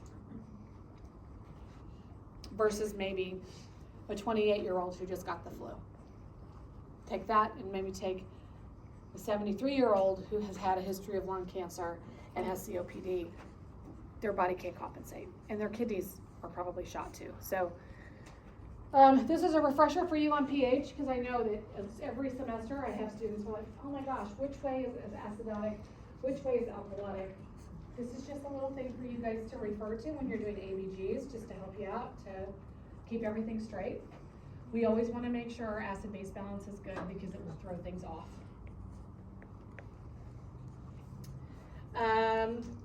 So how do we do some prevention here? Again, we're going to pay attention to our vulnerable populations. If we have a vulnerable population, or really any of us, we get sick, we're going to encourage the coughing, encourage not laying around, encourage deep breathing to keep our lungs healthy. If we have some other secondary infection, we need to make sure, or maybe it's a primary infection, maybe we have a UTI, get that taken care of, because you're going to see with ARDS, we have a lot of UTI patients that end up dying from ARDS. If we do all this prevention, then we can prevent our atelectasis from happening.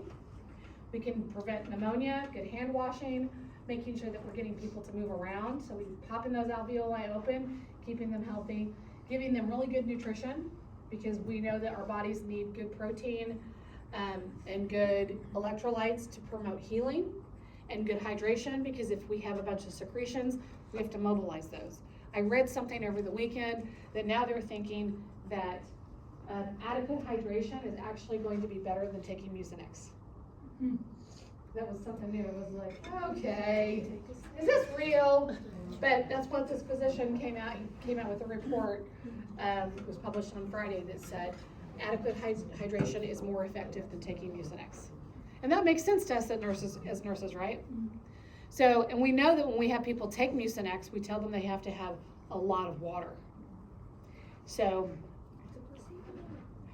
yeah, who knows? I mean, I've taken it. Makes my pee smell bad, but all right, so respiratory therapy, same stuff we've talked about. We might have to do some positive pressure ventilation, which we're talking about BiPAP.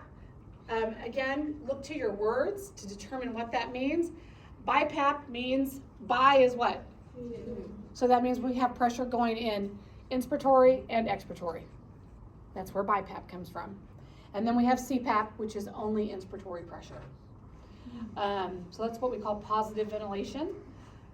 We also want to keep our oxygen at the lowest possible setting. That also includes home health, because we don't want our patients to become completely dependent. We want the body to try to do its own work. So we don't want to be like, I'm going to go watch TikTok. I'm going to put you on 90% because I really want to see whether or not this girl got pregnant or not. Like, let's see. Or I want to see these people fall down their stairs with ice on it. Those are the dog videos. Dog videos where they're talking, the rock star videos, those are really good.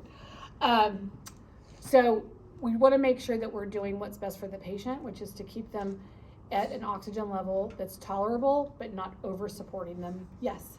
What's the lowest you can put on? Well, we don't want to go below 21% or we'll kill them, right? But it's going to be patient dependent. So if I've got a patient that is on a high flow and their SpO2 and their body and my assessment that I'm giving them shows that they're satting at 92%, but I have them on 70% oxygen, I'm probably not going to go down on that oxygen because I don't really want them to go lower than 92. Let's say that they're at 99% on 70%. I'm probably going to bump it down to 60 to see whether or not they can tolerate it. Because I have some wiggle room, 93 to 100. I have some wiggle room that I can see, all right, let's just see if you do better on that. The respiratory therapist also helps out with that determination, and the physician. The titration order will say, maintain oxygen level, or adjust oxygen to maintain SpO2 at 93% or higher, or 90% or higher. So you have some wiggle room in some cases if the order is written that way, but you have to use your assessment skills to determine whether you're going to turn it down. On my first example where I had the guy on 70% and he was at 92, I probably wouldn't adjust it. If I had the guy at 70% and he was at 99, I would probably go ahead and go down to 60. And then wait and see kind of how he reacts, and then maybe titrate it down a little bit further. So that's what I would do. That help? That help answer your question? Okay. So we're constantly observing and monitoring. Just looking to see here if there's anything I want to touch on. Anxiety can worsen the problem. So if you have someone that's anxious, we need to identify that. My patients that get put on BiPAP, a lot of them become anxious. So sometimes they'll have Ativan, PRN, Q4. Because it's super tight on their face, super tight. So we just want to take a look at it. Is this really because they're hypoxic or hypercapnic, or is this because they're anxious? Are they creating this problem for themselves? Okay, let's see here. Yep, oxygen therapy and adverse effects. I don't ever get to see too much oxygen, not on my floor. And the example that I give is that if I have a patient who's circling, what I think is circling the drain, I'm gonna pull out my nasal cannula, I'm gonna put on 6 liters, gonna put it on their nose. I'm gonna call the physician or med-surg, we'll call rapid response. They're gonna come, the doctor's gonna go, Layla, turn that off, you're having an anxiety attack. And I might have said this earlier, I have saved my patient from cellular death, and it's just inconvenienced the doctor. Okay, but if I don't put on that oxygen on my patient who truly is in respiratory distress, not because of anxiety, and it takes the physician 7 minutes to get there, we could be doing compressions by that time, and they have faced cellular death. So I don't really worry too much about too much oxygen in the setting that I'm in. I think you more have to worry about that, like with COPD patients, we've already hit on that, and that's because of our alveoli are really fragile. And also I think with babies, if you're gonna work in the NICU and the PICU, I think you have to be really careful with those titration parameters because you don't wanna dry out their lungs that already have compromised surfactant. So really as an adult, I think it's more difficult to have too much oxygen. Now maybe home health, if you're gonna do home health, somebody goes out to everybody's dad Eugene's house and he's sitting around doing nothing but watching Jeopardy and he's got himself on 6 liters and you say, Eugene, you haven't gotten out of this chair. You're gonna get up, turn that off. We're gonna put it on 2, you don't need it. You're just sitting there like fanning yourself with oxygen. You might see that with people that are doing home health, is that they're just sitting there doing nothing and they become oxygen dependent when they could really get up and be a little more active. Which is why we have this really beautiful thing called pulmonary rehab at the Heart Hospital and Heart Hospital North, where we take pulmonary patients and we send them off to do large stints, several weeks, 9 weeks at a time. We send them to pulmonary rehab, and what they do is that might be something you guys might be interested in. It's a gym that's filled with nurses that do nothing but basically become personal trainers for people with pulmonary issues, and they monitor their oxygen and adjust their oxygen, but make them walk on treadmills, make them ride a bike. They make them do things to keep their lungs and their alveoli at their maximum capacity for that individual patient. But it does require pretty strict monitoring to keep people from going into dysrhythmias and overexerting themselves. But it's really a fantastic thing, yes? So people who like are on BiPAP for a long time and they kind of start using up their reserves, is that kind of like a disease or no? No, I think that with people that are on BiPAP, they're probably getting worse in terms of their lung function is worsening. This is more like people that like if you're a respiratory therapist and we are not adjusting, we're not evaluating every day where our patients are, which is why we do lung x-rays and do blood tests and do different, like we do what we call spontaneous breathing trials every day at 4 o'clock at my hospital, which means if they qualify, we turn off the sedative and we put them on pressure support to see if they can hold their own, try to wake them up, see what their lungs are doing. And when we're not assessing them like that to see where they are in this journey, we can over-oxygenate them and not let them do what they need to do and actually damage their lungs by giving them too much support, okay? And where I would see this like on home health is that you might have people that are on home oxygen that are overusing it. Because either they don't know, they're not educated, or because they've become super sedentary and think that more oxygen is better. Explain. I just did. Okay. And this is where, like right here, increased pulmonary capillary permeability. Right here is the thing that I don't like. these two things, fibrotic changes in the alveoli and decreased surfactant production. We don't want that to happen. Let's see here. Same thing here, like we want to make sure that we are doing low flow, what we just talked about. Make sure that we're not over oxygenating them. And then if they do not respond, then we can crank up the oxygen, whether it's through ventilation or nasal cannula. But we got to figure out the why first. We can't just kick up the jam unless they're in distress. But we can't just kick up the jam and go, this is good, I'm not going to give any antibiotics. Okay. Coughing, mobilize your secretions. You know this, I'm not going to read it to you. Get some good humidity. Make sure you're moving them around. Make sure you're making them cough. I try to encourage them, like cough, cough, cough. Make sure that you're positioning them correctly. We have a unilateral lung issue. We're going to work with RT, physical therapy, and the pulmonologist to figure out what side they need to be laying on to get things to drain and to mobilize those secretions. If we have a bilateral lung issue, then we're going to reposition at regular intervals on both sides. So that's why we're turning people left to right, left to right. You will see that some people will need to be put on one side longer because maybe one lung is better than the other one's widened out, so we gotta have maximum oxygen exchange.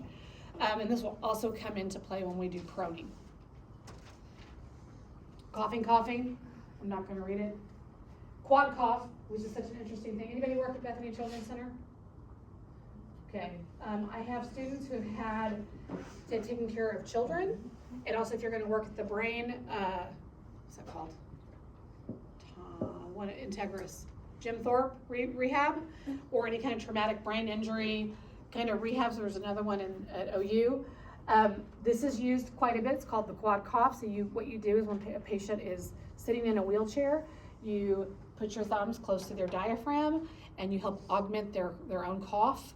You can also press on it to try to instigate the cough, to help them clear secretions. And then we have people with ALS and other neuromuscular disorders. This is a machine. I had a student 4 semesters ago who worked at Bethany Children's and said they use this device all the time on children, and when children see this machine coming, they cry, because when they go to put it on the mouth, what it does is it basically sucks all the air out of the lungs and it promotes the cough and sends them into a huge coughing fit to help them clear their own secretions, keep them from getting pneumonia or aspirating. So those devices are around. I would say if anybody's going to do pediatric home health, you may also see this device, or maybe even adult home health, you may see this device on our patients that have muscular dystrophy type disorders.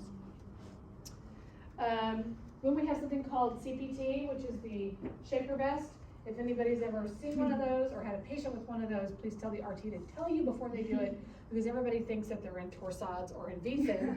It goes against the crash cart, but it's just the shaker vest shaking the lungs to mobilize those secretions. You also may be the person hooking that up and instigating that treatment if you are doing home health, because I think patients have this device at home to help them. I've seen patients intubated on it. I've seen patients not intubated. I've seen elderly patients. They use this as a really good way to really get those secretions shook up. Practice tip, you can click like and subscribe here in just a minute. When you have patients that love to hawk loogies, if you do not tell them how to do it, they're going to they're going to spit it on the floor, or they're going to spit it on themselves and their beard, or they're going to put it on the side of the bed. So my own little practice tip is go get some emesis bags and a box of tissues. You can also get the Yonker. For those of you who've had Professor Bivens, she loves the sound of the Yonker because she's a dental hygienist. She and I worked at Saints for several years together and have had many laughs. She loves to get them to make that. If I were to call her right now, she would make the sound for us. If you can't get somebody to use the Yonker, which I find they'll use it, but then they lose it in their bed. So then they just spit on themselves. And you're just like, dude, this is nasty. Like, is this what does your wife let you spit like on the bed at home? So I give them an emesis bag, like a whole stack of them with the tissue, and I tell them, spit, cough, throw up in it, poop in it if you want. Use the Kleenex, stuff it in there, and I'll put the trash can right next to them for them to throw it away, or they can set it on their table, and I glove up and throw it away. And I say, I'll bring you 20 of them, but please don't spit on the floor. in your bed, on the bed rail, or in your beard. It does me, like, it's really nasty, really nasty. So you want to do things to promote this clearing of secretions without making yourself gag. Yeah. So, let's see, yeah, so for the CPT, we gotta make sure we have someone that's trained. They'll teach you how to do it. You wanna make sure when the CPT is put on, that you have a barrier there, because the rubbing of it will cause, a wound, because it vibrates up and down. That's what it looks like if you've not seen it. In the bed. We do not use this with traumatic brain injury patients or with increased cranial pressure, nor with trauma. I mean, duh, right? Or with recent hemoptysis. So we need to make sure that we're using it appropriately, and that we know when we can use it and when we can't. This is some of this postural drainage. We're putting people in different positions to drain it. Do not worry about memorizing any of this. I just want you to be intelligent. If a physician asks you to do something or a nurse is talking to you about this, especially if you're on a rehab unit, like Jim Thorpe, if you end up working for any number of agencies, if you go travel outside the state, I want you all to understand what this is. We're just basically looking at which part of the lung is affected, and we are rotating the patient appropriately to help increase the mobilization of those secretions. So that's what it looks like. I think it's amazing that somebody's, but now listen, if I'm your patient, do not put me in this position, please, or this.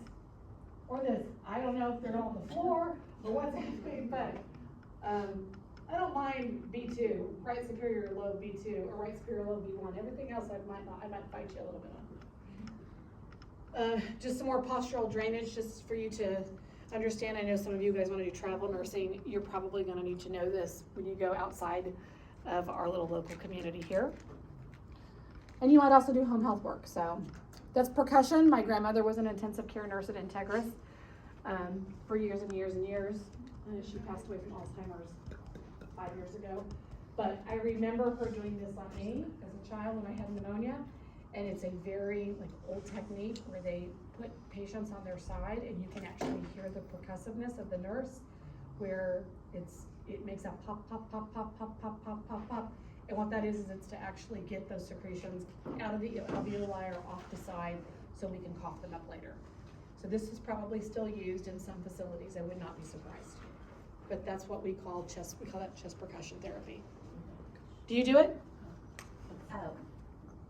A lot of times in PT for people with those problems. Do you guys work, do you guys work with children? We have kids. What about, does anybody work at Children's Hospital? I'm just curious if they do that at Children's Hospital. They do it in the NICU there. I had a child with special needs, and a lot of this stuff we did. Oh, And so this was what our PT taught us to do just throughout the day, every day. and was it just to prevent lung infections and stuff like that? Just to keep, because he had low tone, he couldn't get a strong cough. And so we would do things just to loosen up the phlegm. We would put him in that.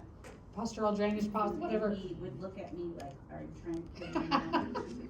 And anyway, this was helpful. Well, The thank best you. We did constantly, the thing that sucks the air out, he hated all of that stuff. And so did he cry whenever, yeah, He hated it. We didn't use it a lot because I just. hard on it's your hard mama to figure hard? out how to use too, as Yeah. a parent. So Bethany, thank you for sharing that. This is really important stuff because we never know when we're gonna have to educate our patients and their families. You may end up in home health, you may end up at Children's Hospital, and you're gonna have to teach. And also think about Bethany, as a parent, nobody really helped her be comfortable with those machines, or helped her be comfortable say, here's are some tricks that you can do to help your child with this. Our patients' families, when they're taking care of chronic illness, they need a lot of support because they want the reassurance that they're doing the right thing, and that maybe a little bit of discomfort helps our patients on the back end live a much longer and more productive life, more quality of life. So I appreciate you sharing that, because that's such an important thing when we don't get to see it taking care of adult patients very much, some of these things. But children, like you pointed out, children are a little bit different, and we have to do different techniques to promote their health. And if you're gonna work in the ER, you can ask our ER table back here, whether you wanna touch a baby or not, someone's gonna bring you one. And you're gonna hold it until somebody that knows stuff about babies comes to get it. Children's hospital, please. Children's hospital, please. Vibration, that's some more of that CPT there. There's our CPT there. That's what our machine looks like in the hospital. It makes us all have heart attacks. I don't really think it's that quiet, and I really don't think it's that portable, but whatever. I mean, I guess it's more portable than an iron lung. This is your coughing, the huff coughing, stage cough, different ways to help our patients cough. And you might think that that's ridiculous, but when you're taking care of patients that have got pneumonia and have respiratory failure, we're doing everything we can to promote them coughing, especially our little old ladies who like to cough like this. Ding, ding, ding, in the back, exactly. You're like, no, come on. You're like, but if I do that, I might pee myself. I'm like, okay, listen, lady, you got a blue pad and you're gonna die of pneumonia if you don't give me a cough. Like, yeah, come get some candy if you like. All right, some more, this huff coughing and hugging, same thing. We're just trying to get people to cough. And for those of you who have not had a patient who does not want to cough, it seems ridiculous, but it becomes very frustrating for the nurse. So you're trying to if I do a tap dance, will you cough? Hey, if I go get you I'll go find you the warm cookie from somewhere if you'll cough. Because we know if they can cough, they can protect their airway and we can start to clear those lungs up. Get them out of our unit and out the door. I tell everybody, you're getting better if you get transferred out of our unit. Suctioning, this is Professor Driven's favorite thing to talk about. Suction, suction, and suction. When we do our skills lab, you guys will get to hear about how I do not like trachs. I still can't do trachs because it has to do with mucus in my hair. So this is probably my kryptonite. I do not like mucus. That and toes. I don't like toes either. No, taking those socks off and all the flakes fly and people have got decrepit toes. You're like, can somebody do a podiatry consult? Because like, oh no, podiatry won't touch it. They have to go to surgery to get their toenails cut. Okay, I can't do this right now. It's really gross. But suctioning is really important because we've got to be able to make sure our patients can protect their airway. And with our trach patients, we're really concerned about them aspirating their own. I know it sounds funny, they can aspirate their own saliva.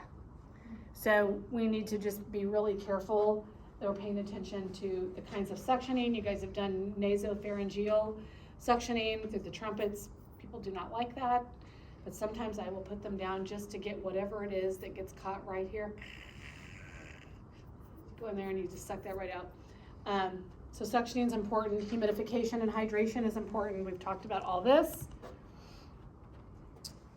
Talked about this, positive CPAP, BiPAP. See how great this is? We get to click through all of these. This one, I don't see this one in my hospital. I know some hospitals have it because notice her mouth is free. You will see in the mechanical ventilation presentation, the one that we have at Saints. But this one does exist. I think OU may have it. It actually has the mouth open. You can see here, I can stick something in her mouth, just over her nose. I actually think this is probably a super fancy BiPAP. I mean a CPAP, not a BiPAP. This doesn't sit over her mouth, but that headdress, you can see even whether it's CPAP or BiPAP here, you can see here why it would make people very anxious if you've not seen it. My patient that we took to the OR for organ harvest, the BiPAP was so tight whenever we took it off, there were black eyes on both eyes, because the seal had to be so tight in order to preserve the oxygenation. Drug therapy, we need to make sure that we are addressing comorbidities, that we're doing bronchodilators, that we're doing any kind of Lasix that we might need, diuretic, addressing anxiety and pain, our restlessness, we're looking for antibiotics, whatever we need to get here. This is a good one, nebulizers, corticosteroids. The drug alerts here, we gotta make sure that we're careful not to bump our glycemic index here, make sure that we're not throwing us into high blood sugars, because infection loves, bacteria loves high blood sugar. Make sure our kidneys are working okay, because we don't want to give nephrotoxic drugs that could really make our kidneys super mad. And we want to make sure our electrolytes like our potassium are okay, so our heart doesn't get upset and throw bad rhythms. Diuretics, morphine, nitroglycerin, be careful when you're using things that vasodilate, because we could have a bottom out of our blood pressure. So just make sure, what I told the other classes, make sure that whenever you're giving these drugs, you're reading the orders, because you'll probably have parameters. Hold this drug if blood pressure is below blah. Give this drug if blood pressure is above blah. That's really important. And with diuretics, we're always worried about low potassium. Treating those infections, sputum cultures, antibiotics. Did you guys know that whenever you do the cultures, do you know where the results go? They go to pharmacy.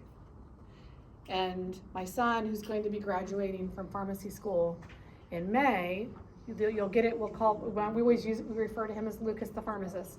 Lucas the pharmacist is going to generate a report for the physicians to tell the physicians based on that culture which drugs specifically are best used for that type of bacteria. Which is why it's important that the physician and the nurse watch the chart, and that we discontinue through doctor's order any drugs that are they're obsolete. So if you get a patient through the ER, what's the most common antibiotic you give in the ER? Vanc. All right, Vanc. What do we know about Vanc? It's nephrotoxic, very wide spectrum, very good. So if we have somebody with a kidney issue, but man, okay, we gotta do a Vanc. We gotta make sure we cover everything till we get the cultures back. And we get the cultures back and it says, hey, use cefepime. What you're gonna probably see is that Lucas the pharmacist is gonna want the physician to DC the Vanc and only use cefepime, because we don't want to create a superbug, and we also don't want to promote C. diff. So it's really important, especially for those of us that work. July 1st, everybody know what July 1st? It's the nurses' Halloween day. Halloween, it's where all of the baby doctors, the residents, get to come onto the floor, and they start throwing in all sorts of orders. And one year, I had my intensivist, but I also had 3 baby doctors that came in on a patient that was septic. And between my intensivist and the 3 baby doctors, they prescribed 8 different antibiotics to be started all at the same time. So, which is a big, I laughed because I love our intensivist. So I called him and I was like, hey, did you see this chart after these kids just put in all these orders? And he was like, what do they do? And I go, well, pick an antibiotic, any antibiotic. And he was like, I'll call you back. I got to call their chief. But we have to watch that. And it's not because we need to chastise them, but it's because they're learning too. In the same way we have people learning and walking our journey with us, we have to be their safety net and our patient's safety net to watch for those things. So I called the pharmacist, we got everybody on board. My intensivist went in, cleaned it all up. We only started 1 drug. It was okay, everything was good. So we got to make sure that we're doing our antibiotics timely to make sure that we're knocking out that underlying cause, and then making sure that we're addressing pain, because they won't take deep breaths on pain, they won't take deep breaths if they're having an anxiety attack. Benzodiazepines and opioids, we want to try to do the lowest dose because we don't want to knock out the respiratory tract, right? And nutrition, lots of good nutrition, protein and energy. We got to have really good protein to prevent breakdown. Once we've intubated a patient, we like to start some type of enteral nutrition within 24 to 48 hours, because they got to have, our critically ill patients are in what we call a hypermetabolic state, which means they require more nutrition to keep things from breaking. Oh, little grandpa, isn't he cute? He's so cute. So grandpa here, and all of us as we age, like I said, our lung compliance decreases after a certain age. That's just part of aging, just like kidneys. So we need to really pay attention to our geriatric patients because their ability to compensate is compromised. Remember, we don't judge people who smoke whenever they're over a certain age, because they didn't know. We didn't know. So if tobacco use is a major risk factor, that's a big deal, because you're gonna need to put nicotine patches on these people. They will literally climb out of the bed and throw things and hit people to be able to try to, and they'll say, I'm gonna go downstairs and I'm gonna go smoke my cigarette and I'll come right back. Well, sir, you're trained, so we're gonna, that's gonna work for you. Also, our elderly patients usually don't eat a lot. As I've said before, if I have a patient that's elderly and has got poor nutritional status and they tell me at 2 o'clock in the morning they're hungry, I will come down to your ER and I will go get that turkey sandwich and fill my pockets with whatever goodies you have, because I've got an 80-year-old who's hungry. One of my patients, who's a kidney failure patient, he ultimately decided to discontinue treatment, but when he woke up and got really hungry, and he knew, I think at that point, he was done and he was like, didn't want any more treatment, but he said, I really want a Pepsi and a Mountain Dew. It was like a forbidden thing, and we knew at that point, so we went, us nurses got together and found a vending machine and got him a Mountain Dew and Pepsi. And he took one sip of it. I've also had a patient that would like ask for an ice cream, so we went down to labor and delivery and got her an ice cream. You know, these patients, when they want to eat, we need to try to give them what peanut butter crackers we have, because it's important that they try and eat. Because who wants to eat hospital food anyway? Let's see. Yeah, we just want to make sure that we're checking all the boxes. I'm not going to read this to you. Our planning goals, we want them to breathe, right? Cough, clear, continuous monitoring. All right, we're going to flip over to the ARDS presentation now. You like how I'm not reading them to you?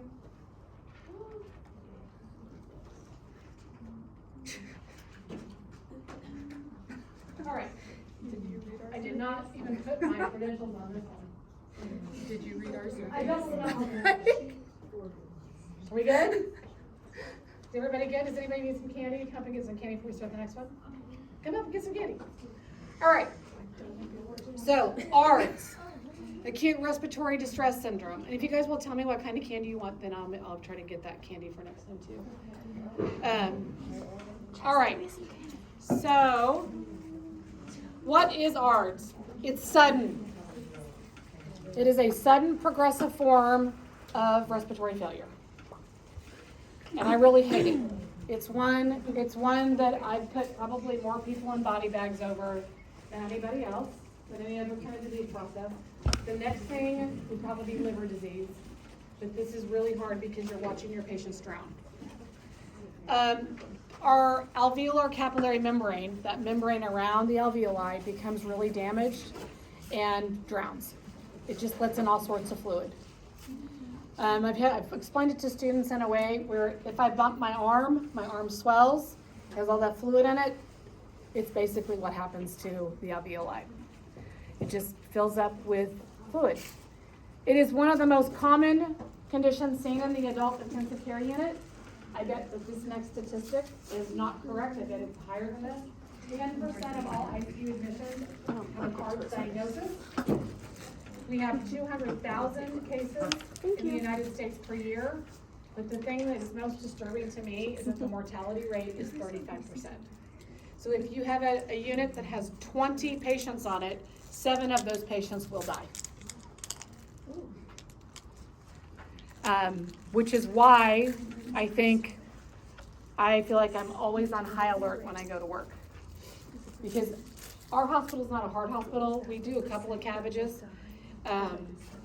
But we take on a whole lot of liver patients, a whole lot of ARDS patients, and a whole lot of neuro patients. Professor Spencer does a lot of cardiac patients. And I'm sure that comes with a whole other level of heightened assessment skills. But when I get these patients on my floor, and it's usually a UTI. They come in with sepsis from a UTI. My emergency room nurses back there, how many UTIs do you see on elderly patients? And they're sick. Especially what? Say it again. Women. Those poor little urethras can't handle it. Like, literally, like, I think between Fournier's gangrene and between UTIs, I'm like, maybe I'll just wear a urostomy so that way I don't die a horrible death. Because it's terrible. They go for a long time undiagnosed, and then they come in and they're half dead with ARDS because that underlying condition has not been treated. So mortality rate at the time of this, which would have been last summer when I did these slides, was 35%. So every 10 patients, 3.5 are dying from this. So what is ARDS? Well, this is your different phases. This first one, everything's okay. We're all right. Everything's okay. B, look at this edema that happens interstitially, which means in between the capillary and the alveoli. See that? And then when we end up where things are out of control, this interstitial fluid goes into the alveoli. So this no longer is this beautiful space. This is fluid, and now we have fluid here. So you're drowning. Now you can get your pencil out. Now everybody has a mouthful of candy. This is all drowned. Okay. ARDS is a secondary condition. People don't come into the ER because of ARDS. They come into the ER because they have something that's happened to them that has caused ARDS. ARDS is not a primary condition, it is a secondary condition. That's another commonly missed test question, straight through. So what is ARDS exactly? ARDS is where our body, Professor Wetmore likes to call it basically your immune responses. It's the cascade of bad things that happen. She explained to a student before, it's the waterfall. Once the waterfall starts, you can't put the water back up. So people that come in, people that I'm worried about having ARDS, trauma patients. Somebody walks across the street, has bilateral amputation below the knee. Can they die from ARDS? Absolutely. Why? Because their body has experienced such a horrible trauma that all of the body takes its eye off of everything and goes right to the source of injury and spends all its time trying to figure out how to fix that. So it's like the whole body goes into shock and things go out of whack, and we have this interstitial fluid that happens and the alveoli drown. It will not stop. ARDS will not stop until you address the underlying condition. Our little ladies with sepsis that come in, they are into full-blown ARDS, and we will not stop ARDS until we treat their UTI. We have to treat their UTI first. We'll support them through mechanical ventilation, but it will not get better until we stop this whole inflammation process. This goes for trauma. This goes for sepsis. Sepsis is just an infection of everything, basically.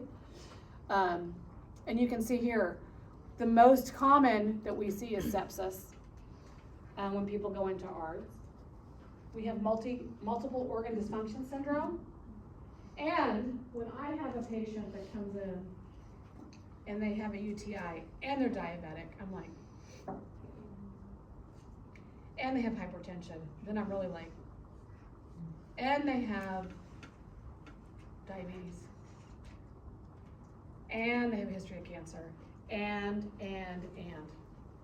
Comorbidities play a really big part in the ARDS etiology. I had a former boss that I worked for, wonderful guy, went skiing with his family, got the flu, flying home, type 1 diabetic, died of ARDS. He got ARDS because he got the flu. Into this situation, he got the flu. But his type 1 diabetes made him really susceptible because that comorbidity, he just could not overcome the infection process. So it can also happen as a direct lung injury, which means maybe we get, some fungal infection inside of our lungs. Maybe we end up aspirating. We get some virus, bacteria. It's something that happens directly through the lungs. But what'd you say? I like your lung earrings. They're cute. I Thank just noticed you. them. My lung earrings, you know who gave them to me? Professor Boren. Professor Boren has heard me do this lecture so many times. So she went to an art show and found them and then gave them. Yeah, thank you. When I used to do the sepsis lecture, I used to wear Lucky Charms earrings because I'm like, for you to survive this, you better have some luck. I don't know where they are. Maybe I'll find them whenever I unpack my house. But you can also have indirect lung injury, which means that you're going to have that whole sepsis due to a UTI or the trauma. Something else has happened to the body, which then just sends you into the spiral, and then we have the lungs fill up. So it's a secondary condition. That's the thing you need to know. It doesn't happen by itself. Something else happens for it to be triggered. Okay? Everybody clear on that? You're going to get 100 on that question. Okay. And if you don't remember it, come and talk to me. Send me a text. All right. 3 different phases. The injury or exudative phase. Second is reparative or proliferative phase. If we can catch it, my first 2 phases, we can usually reverse it. We get to the fibrotic stage, it's really bad. This chart I really like. All things lead to ARDS. That's what this means. But I think that this is so interesting because some recent studies from the Journal of American Medicine are showing that one of the things that COVID does is it affects the cells that produce surfactant. That's what they think. Which I think is really interesting because look what we have here. That when we have this whole injury that takes place, if we come to the right side, the see that says type 2 cell, that's one of the cells that's involved in the surfactant production. I just think it's really interesting because it gives us a little more insight. Because I think we should have better ways to disrupt this disease process. 35% mortality rate on something, that's really high for a first world country. I mean, it's sort of like Alzheimer's. Like what, we've made 0 progress on Alzheimer's in how many years? Or ALS, like why? Why cancer? Cancer we've done a lot better with immunotherapy and stuff. You do not have to memorize this. Do not get bogged down in this. But I want you to see how this injury to our membrane, all the different things that happen. This one little injury, we can end up here. So in our first phase, we usually see that within 24 to 72 hours after that initial injury. And this phase goes 7, 10 days, 14 days. It's not an exact science, but it takes a little while. This does not happen like, oh, hi, I have a UTI. Oh, I can't breathe now. Now I'm dead. It doesn't go that fast. Sometimes you wish it did as a nurse because it is really difficult to watch people rot like that. Really difficult. So 7 to 10 days, that's our initial. And what you see here, what I want you to know about this particular slide is that this fluid part, that it crosses that membrane, enters into the big chunk of the space, and then we can't oxygenate. That's what happens in that first stage. So we have, all right, the fluid comes from here, now it's here, now we have no oxygen or CO2 crossing. So we can give you 100% oxygen. You will not oxygenate because there's nothing here to oxygenate. Those capillaries are underwater. Okay? Everybody understands the first phase, okay? We think right here it could be caused from the stimulation of the inflammatory and immune systems. I would know that part. That's what we think it is. And on the bottom part here, we worry about the destruction of the collagen, which is what makes things squishy, pliable. And then we can get microemboli, which are little blood clots, and we can have vasoconstriction, which we need that area to be vascular so we can heal. So it's like a perfect storm here. We've got fluid filling up our stuff. We can't make any gas exchange here. Now our collagen's going away. Everything, your alveoli are aging. We need to find some cream to put on there. Like it becomes it's the death of the alveoli is what's happening here. Okay? Don't worry, again, really about memorize. I don't care about that. Just know that when we're talking about when that edema starts to show up, Then we start shunting. Remember how we were shunting? Shunting, shunting, shunting, shunting, until we have no more places to shunt because everything is going underwater. It tilts that compensatory mechanism, and then we end up with poor oxygen perfusion. Because we pretty soon we're gonna run out of places to shunt. Filling up, filling up, filling up, less and less alveoli to, filling up, filling up, filling up, filling up, filling up, filling up, filling up. So do you see how if you have somebody that has ARDS with COPD, it's really bad? Because they don't have the compensatory mechanisms that we do, and we would have a hard time.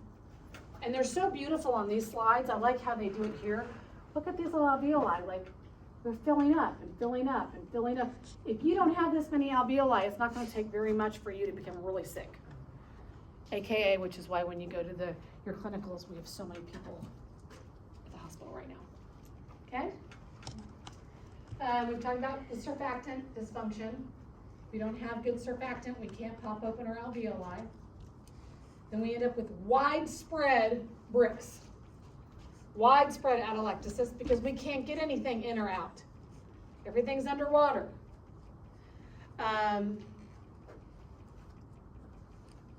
And then our lung compliance goes down, which means our lungs are turning into cardboard.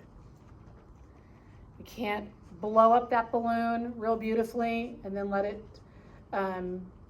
inhale, exhale, inhale, exhale.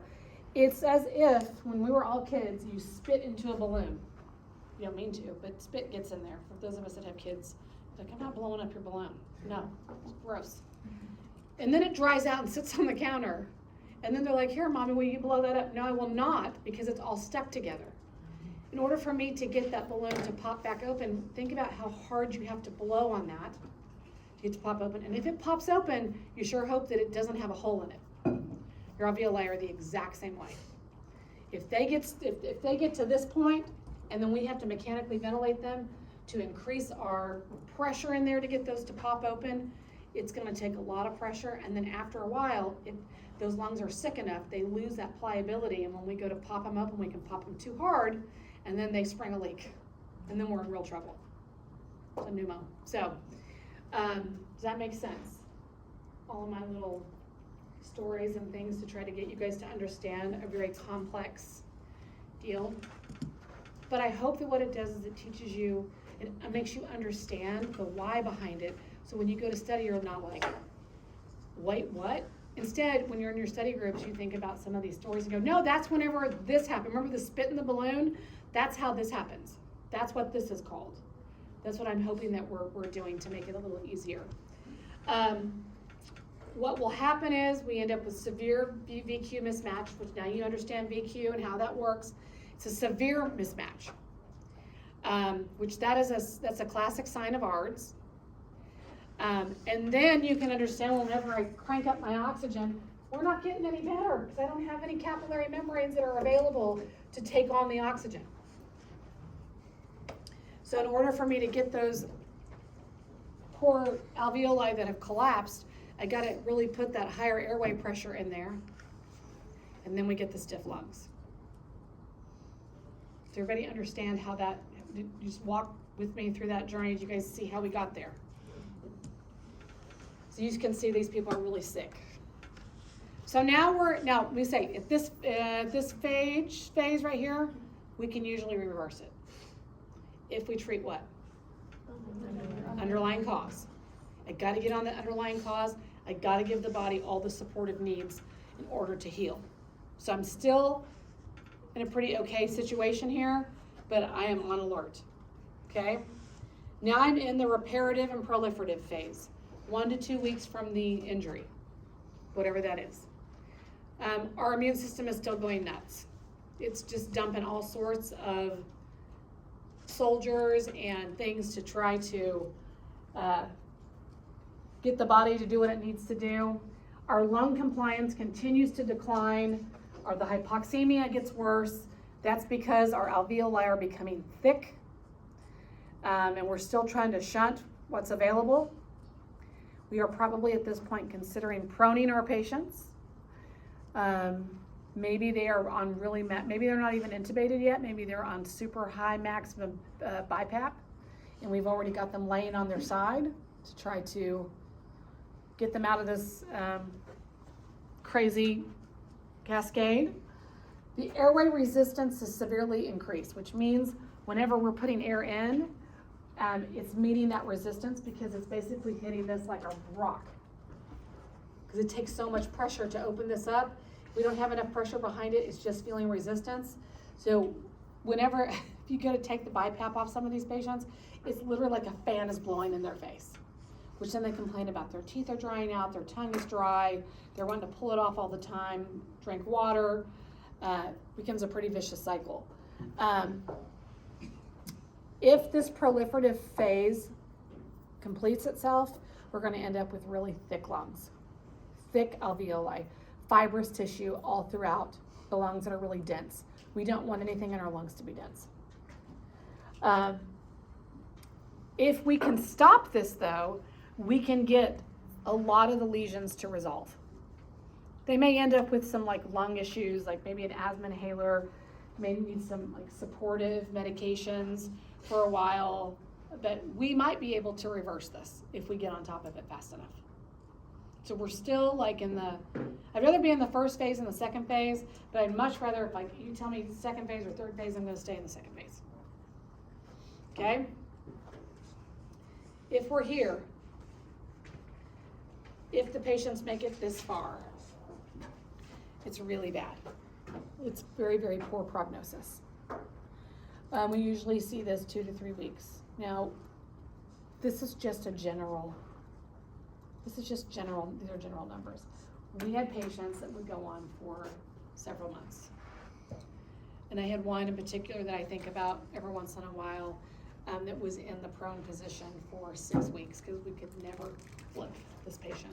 We could never go supine without desatting. And we ended up putting that patient on comfort care. And it was really rough because when you put somebody in the prone position, we'll talk about this in skills lab, women can get necrotic nipples, hips, like all the pressure points, because you can't really turn them when they're prone. You can rotate them, but not really turn them. And when they're this sick, they have to be in a certain position in order to maintain their oxygen levels. So when we say 2 to 3 weeks, that's when we start to really see really bad x-rays, and we're gonna see some of those in this PowerPoint, maybe not today, but we finish it up on Wednesday. So for those people that don't fully recover, the lungs just, I mean, like literally, it's cardboard. I have memories of COVID whenever patients would go into this stage and their alveoli would actually, like their lungs and everything, they'd get micro leaks. And when they were prone, you could see the sub-Q emphysema, like in the back of their neck and in their lungs. It was just really crazy, and you could push down on it. And you know, those people aren't coming back from that. Like those patients eventually died, but we had to honor that family's wishes to keep that patient alive until we couldn't. But it's when I say that they become brittle, they become very brittle. And that's the best thing I can describe it as, is cardboard. If you try to bend cardboard, it's just not going to happen. And you can imagine inflating cardboard over and over, eventually it's going to, or inflating a balloon that's crusty, it's eventually going to have these micro things, or it's going to just completely pop. And some of our patients would die that way from ARDS. Whenever they had ARDS, they would die from having these massive pneumos, just spontaneous, boom, like, because the lungs couldn't take it anymore. So we see diffuse scarring and fibrosis throughout the whole lung cavity. It's bilateral. We see the terms you're going to see are ground glass opacities or whiteout. Hypoxemia totally continues. You get pulmonary hypertension. So you get the backup of that, of those fluids, that blood, everything just falls apart here. Your cardiac and lung health just go, and it's because of the destruction of the vascular system in the lungs and also the fibrosis. So if we, some can recover when we're in that initial lung state. Early they can recover. If we get into the fibrotic phase, very seldom do they survive, and if they do, They usually have pretty severe ramifications from that. They require long-term mechanical ventilation. A lot of the patients are trached. And what, I get asked this a lot, so I put this on here, what determines who is going to recover and who's going to progress? Well, we have to look at the initial injury. What kind of injury was it? Then we have to look at their comorbidities. Did the patient sit at home for a week before they came to the ER? My ER table back there, how many patients wait until they're at death's door to come in? All of them. Which is, there is a really good judge that I appeared before many times, and Judge Thomas is who I go before now, but it was Judge Cornish. And I just went to, we've got a judge that's retiring, and I saw him last week, maybe, or a week before, and we were talking about Judge Cornish, and one of the things we all talked about was why is it that so many people wait so long to go get help? Why? I mean, not that it would have, you know, he ended up passing away from COVID a couple of years ago, but, you know, we see this over and over when patients are this sick, we can't treat that underlying cause. If we could maybe treated the underlying cause 2 weeks ago, maybe we wouldn't be so sick today. But when they come into us, they're already so sick that it's hard to get on top of what that thing was, and we are where we are. So you'll see a lot of your patients, I don't care what it is, COVID, kidney disease, hypertension, cabbages, ovarian cancer, you name it. We have people that, in this state, for some reason, we do not go seek medical care when we need to. So that's another part of the education that we have to do as nurses. Is like, hey, especially when you're doing discharge planning on people, hey, listen, even if it's not ARDS or lung issues, it's maybe heart disease, or maybe it's, you know, surgical, whatever. Hey, if you have, make sure you send your patients home with this information. You need to call us if these things happen. And here's the number that you can call anytime. That's really, really important because people, I find, don't know what to do. And also they dread the idea of having to go to an emergency room. So like Children's Hospital has a triage clinic now. For those of us that are parents, when we get worried, we can call the pediatric emergency number that filters immediately to Children's Hospital, and they have a triage nurse talk to you and tell you whether you need to come in there or you can go to an urgent care clinic. That's a huge service for our community because so many parents don't have the time or the resources to take their other 3 kids.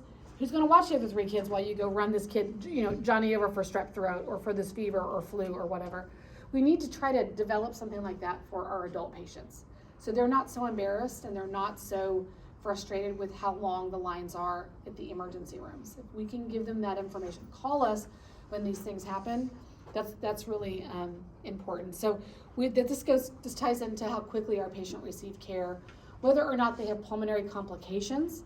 So are they developing blood clots in their lungs? Have they developed ventilated associated pneumonia? It's a real possibility. And what do their genetics look like? That does matter. Like, do we have genetic predisposition to have pulmonary issues? That makes a really big deal. So our initial presentation of ARDS is really subtle. It's usually shortness of breath. Isn't that crazy? So now every time you guys get shortness of breath, I want you to call each other and go, I think I have ARDS. I'm sure of it, I've got ARDS. They get tachypnea, cough, and they're restless for about 24 to 72 hours. So they're not at the ER yet because they just think they're being weenies about it, and they're just, you know, I'm fine, I'm just gonna take some Mucinex. As nurses, we can always auscultate the chest to see whether or not we can hear anything. Usually we can hear fine, scattered crackles is what it's called. You can hear it. It's not like drowning. You're like, maybe it's allergies. That's our first symptoms. Those are our very first things that we can detect. Then whenever they progress, we're gonna do ABGs, of course, to determine how bad they are. Chest x-rays, which may or may not show us what's going on. Because at the beginning we're gonna see it's probably gonna be normal, or we're gonna see just some diffusely scattered infiltrates. Nothing crazy. Those are the first things. But then, of course, our symptoms are gonna increase because the fluid is increasing in the lungs. Secretions, like I'm telling you, it's death by drowning.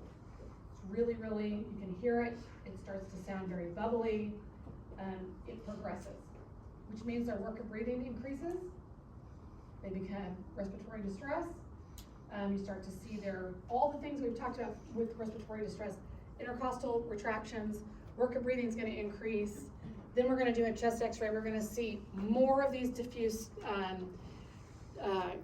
infiltrates. You're gonna hear really well with the stethoscope, you can hear it increasing. And then our compensatory mechanisms kick in with tachycardia. They're gonna start sweating, all the things that go with them getting super stressed out. If they have cyanosis, that's pretty late, but you might start to see pallor changes. They may become kind of ashen, they may become cold and clammy, and we might start to see some mental status changes. Okay, questions? We doing good? Okay.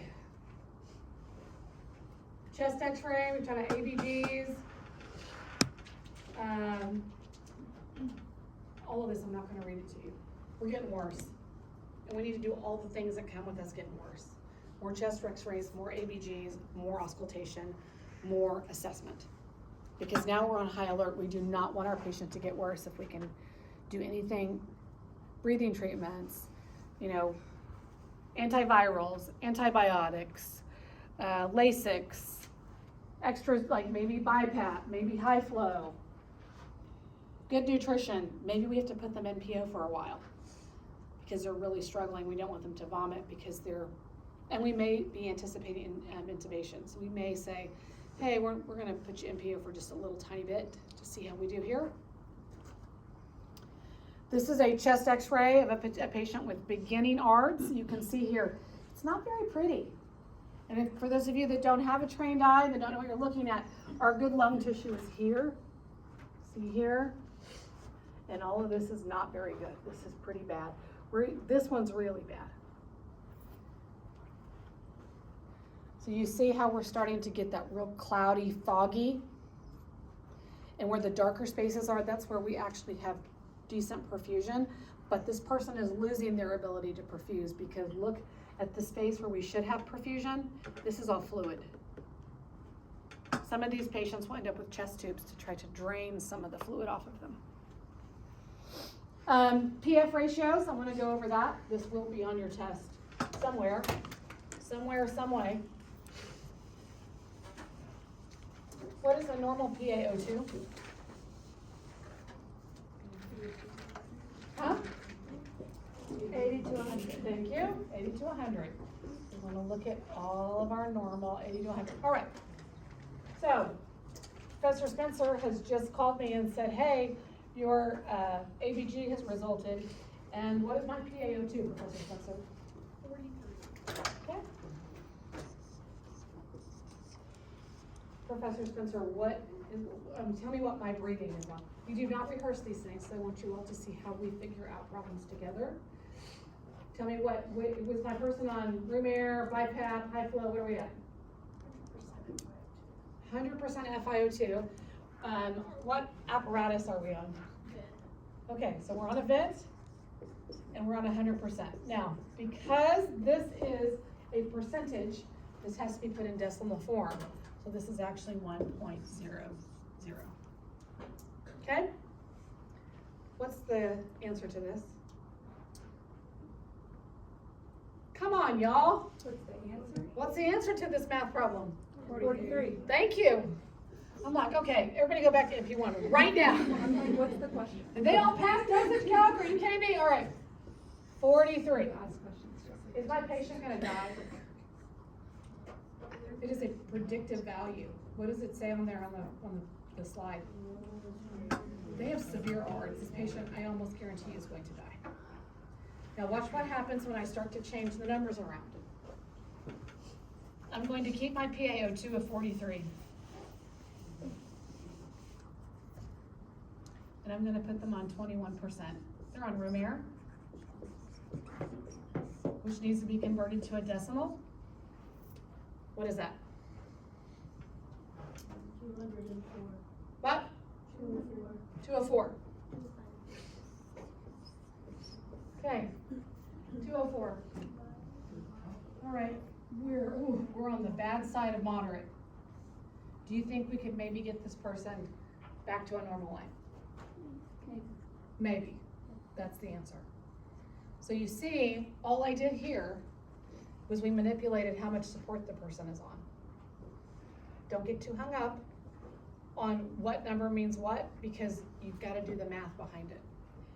I had a guy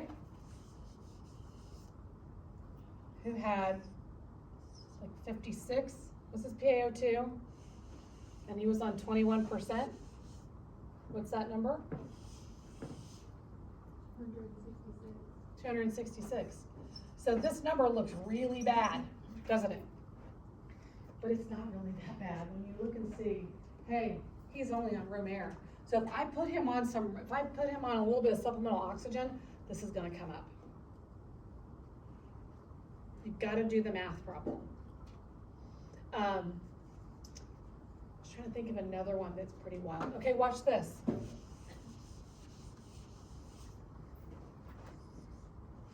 It's 92.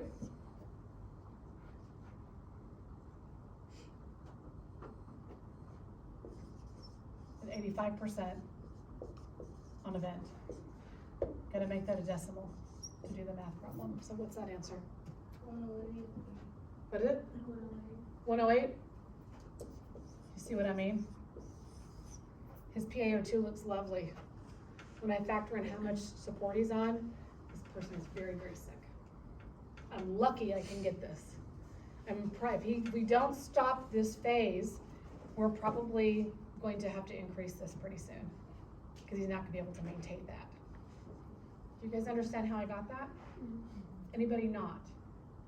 If you did not, come see me after. So this is a predictive value. It's a universally accepted predictive value of survival ability. It tells our doctors how sick somebody is and where they are in this. I mean, that guy that I had at 52 or 58 at 21%, I was certain he was gonna die. And I walked in the next day and he was on room air. Why? Because they figured out that his kidneys were stunted. Like, he had chronic kidney disease, he had just had a TAVR, and what they did is they gave his kidneys some Lasix. During the day, they gave his kidneys some Lasix, and they also gave some, I don't know, they did something else, and he survived, and I was really, really surprised. Oh, he's a nice guy. Okay, so, the other thing too that we're gonna see is that we're gonna probably end up having to do an ET tube when they get worse. And what your chest x-ray is gonna show is this whiteout in pleural effusions.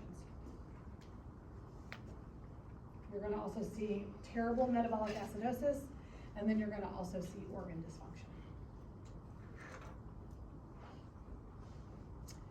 Cause of death from ARDS is multi-organ dysfunction syndrome, because our organs don't have enough oxygen. So that makes sense why they die, or why we're dying of that. Sepsis, everything's getting infected all the time. Lungs, kidneys, liver, and heart are ones that love the blood, love good, clean blood. PEs, pulmonary fibrosis, ventilator-associated pneumonia is a really big one. That's gonna show up on your ATI, it's gonna show up on your exam, it's gonna show up everywhere, and probably will show up on NCLEX. Ventilator-associated pneumonia is a problem. The number one way that we can prevent that is through really good hand hygiene and by really good oral care. Look at it this way, Professor Wetmore taught me this when she was my professor. When we're doing those things like hand washing and doing oral care and bathing, we are decolonizing. And on patients that are this compromised, they need the decolonization. They do not need opportunistic infections. So if you think, I'm not gonna do that, think, listen, that bath or that oral care or that hand washing you're doing, that could save somebody. It literally can save somebody, because they may not be able to handle one more infection. Renal, we almost always see acute kidney injury because the kidneys are probably really tired of the lactic acid. They've gotten really tired of the pH being whacked. They don't have enough oxygen. They're just sick of it. And they probably had to take some Vanc, and they're not really, that's not their drug of choice. That is not their cocktail. They don't want Vanc, because that's nephrotoxic. Paralytic ileus, that just means that our GI system is kind of slowed down. hemorrhage, stress ulcer, we also see people going to DIC. Dysrhythmias, that makes sense, just, there's that the DIC. Our hematologic state gets really weird and wacky with severe ARDS. I'm seeing just about everybody with everything under hematologic. Out of nowhere, we've got DIC and we're bleeding from every orifice. We have people that I'm constantly giving blood to and we don't, it's like, okay. Thrombocytopenia, like when we get DB, like people are throwing clots. It just really gets hairy because of just everything that's happening all at once to the body. On your ET tube, we really worry about ulcers, whether it's in the larynx, whether it's on the tongue. You gotta move that tube around. Usually RT does that, but we need to make sure that we're assessing when we do really good oral care that we're not missing something. Also, once they pull the tube, we worried about that they've got stenosis, that they're developing stenosis, which is the thinning of that airway. And then this whole CNS and psychologic, it's a real thing. If you all have ever taken care of patients that have had long-term care due to critical illness or trauma, they have medical PTSD. The sounds of the alarms, they get delirium. Delirium is so real. They get alarm fatigue, just like we do. They don't sleep well. Our hospitals are not designed correctly. We cannot see the sun in most of them, and especially the older buildings. So the patients have no idea, is it day or night, and everything is painted brown and gray. Like, nobody asked us how we thought something should be designed. But I tell you, if you would ask a nurse, we would have never designed the units the way that they're designed now. It's just not, it is not patient friendly because of, it doesn't, they're looking at the end of a building, or they can even see the window from their bed most of the time. Now, OU's got a really beautiful cardiac intensive care unit. It's really, like, the whole, if you've never been there, their whole, one of their walls of the patient rooms is all window, floor to ceiling. So in the morning, the nurse can come in and raise the blinds up, and you see an entire, like this, if this was our room, this entire wall would be all windows, so the patient is completely oriented to the sun and to clouds, and they can actually have a view instead of, well, the bed is here and the window is behind the pillar, that I can only see the shadow. The New Baptist units are that way? In our hospital, their rooms are really nice. They're all like, the beds all face, they can see the window from the bed. See, that's so good. There is actually a thing called hospital architectural design. Because I had to do a paper on that also. And there are nurses that go on to get, if you love architecture and real estate, there are nurses that go on to get these highly qualified degrees to go in and help hospitals design the way units should be facing and have for nursing safety and for patient health. It's really a fascinating thing, and I think if you look at other countries, they design units in a totally different way, like where the ERs are even associated, like where they are associated to the hospital. And I've also heard Mayo Clinic up in Rochester, Minnesota is pretty phenomenal too, the way that they've got that laid out. So, so there's that. All right, complications. So if you end up surviving, you're gonna have lung function problems probably for the rest of your life. Scarring will change the lungs. They usually don't heal very well when we're back into this particular, when we're into this particular phase.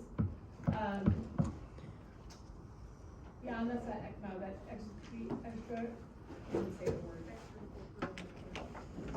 Too many vowels. Oxidation.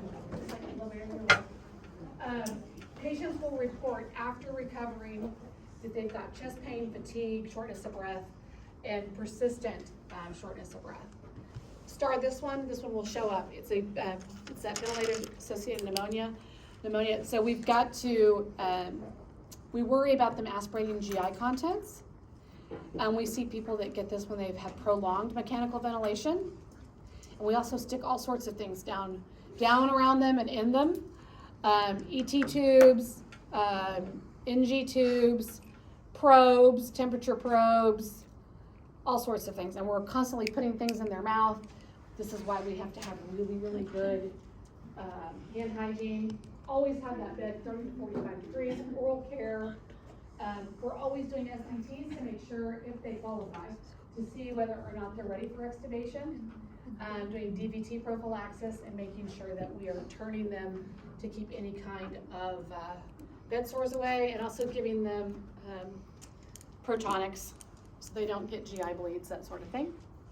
You can get barotrauma from having ARDS. That makes sense, right? Because we're constantly messing with the pressures inside that thoracic cavity.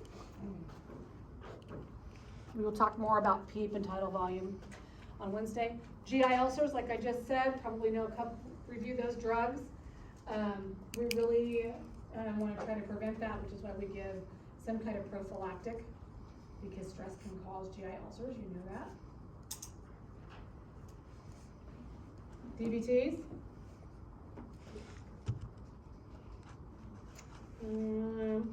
Give Lovenox. We used to give heparin, then we didn't give heparin, then we gave, everybody's still giving Lovenox? Yeah. They will sometimes get people up and out of bed when they're on a vent. Has anybody seen that? That's pretty remarkable. Because we know that early ambulation when they can do it is good. Then acute kidney injury.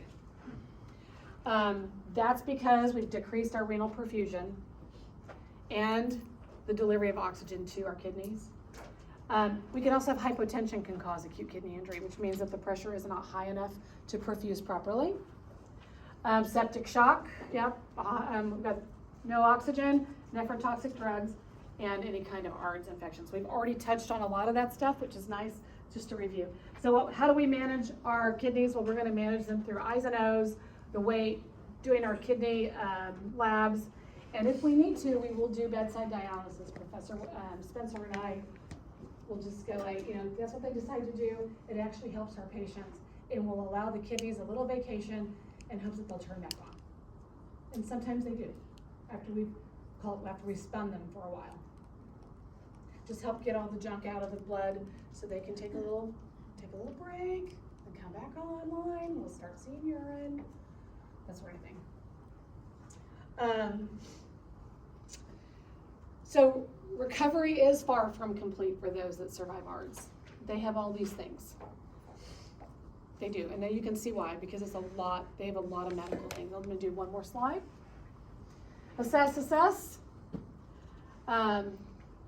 It is the most severe form of acute respiratory failure.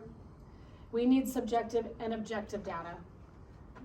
It's really important because we've got to be able to talk to the other disciplines about what we're seeing.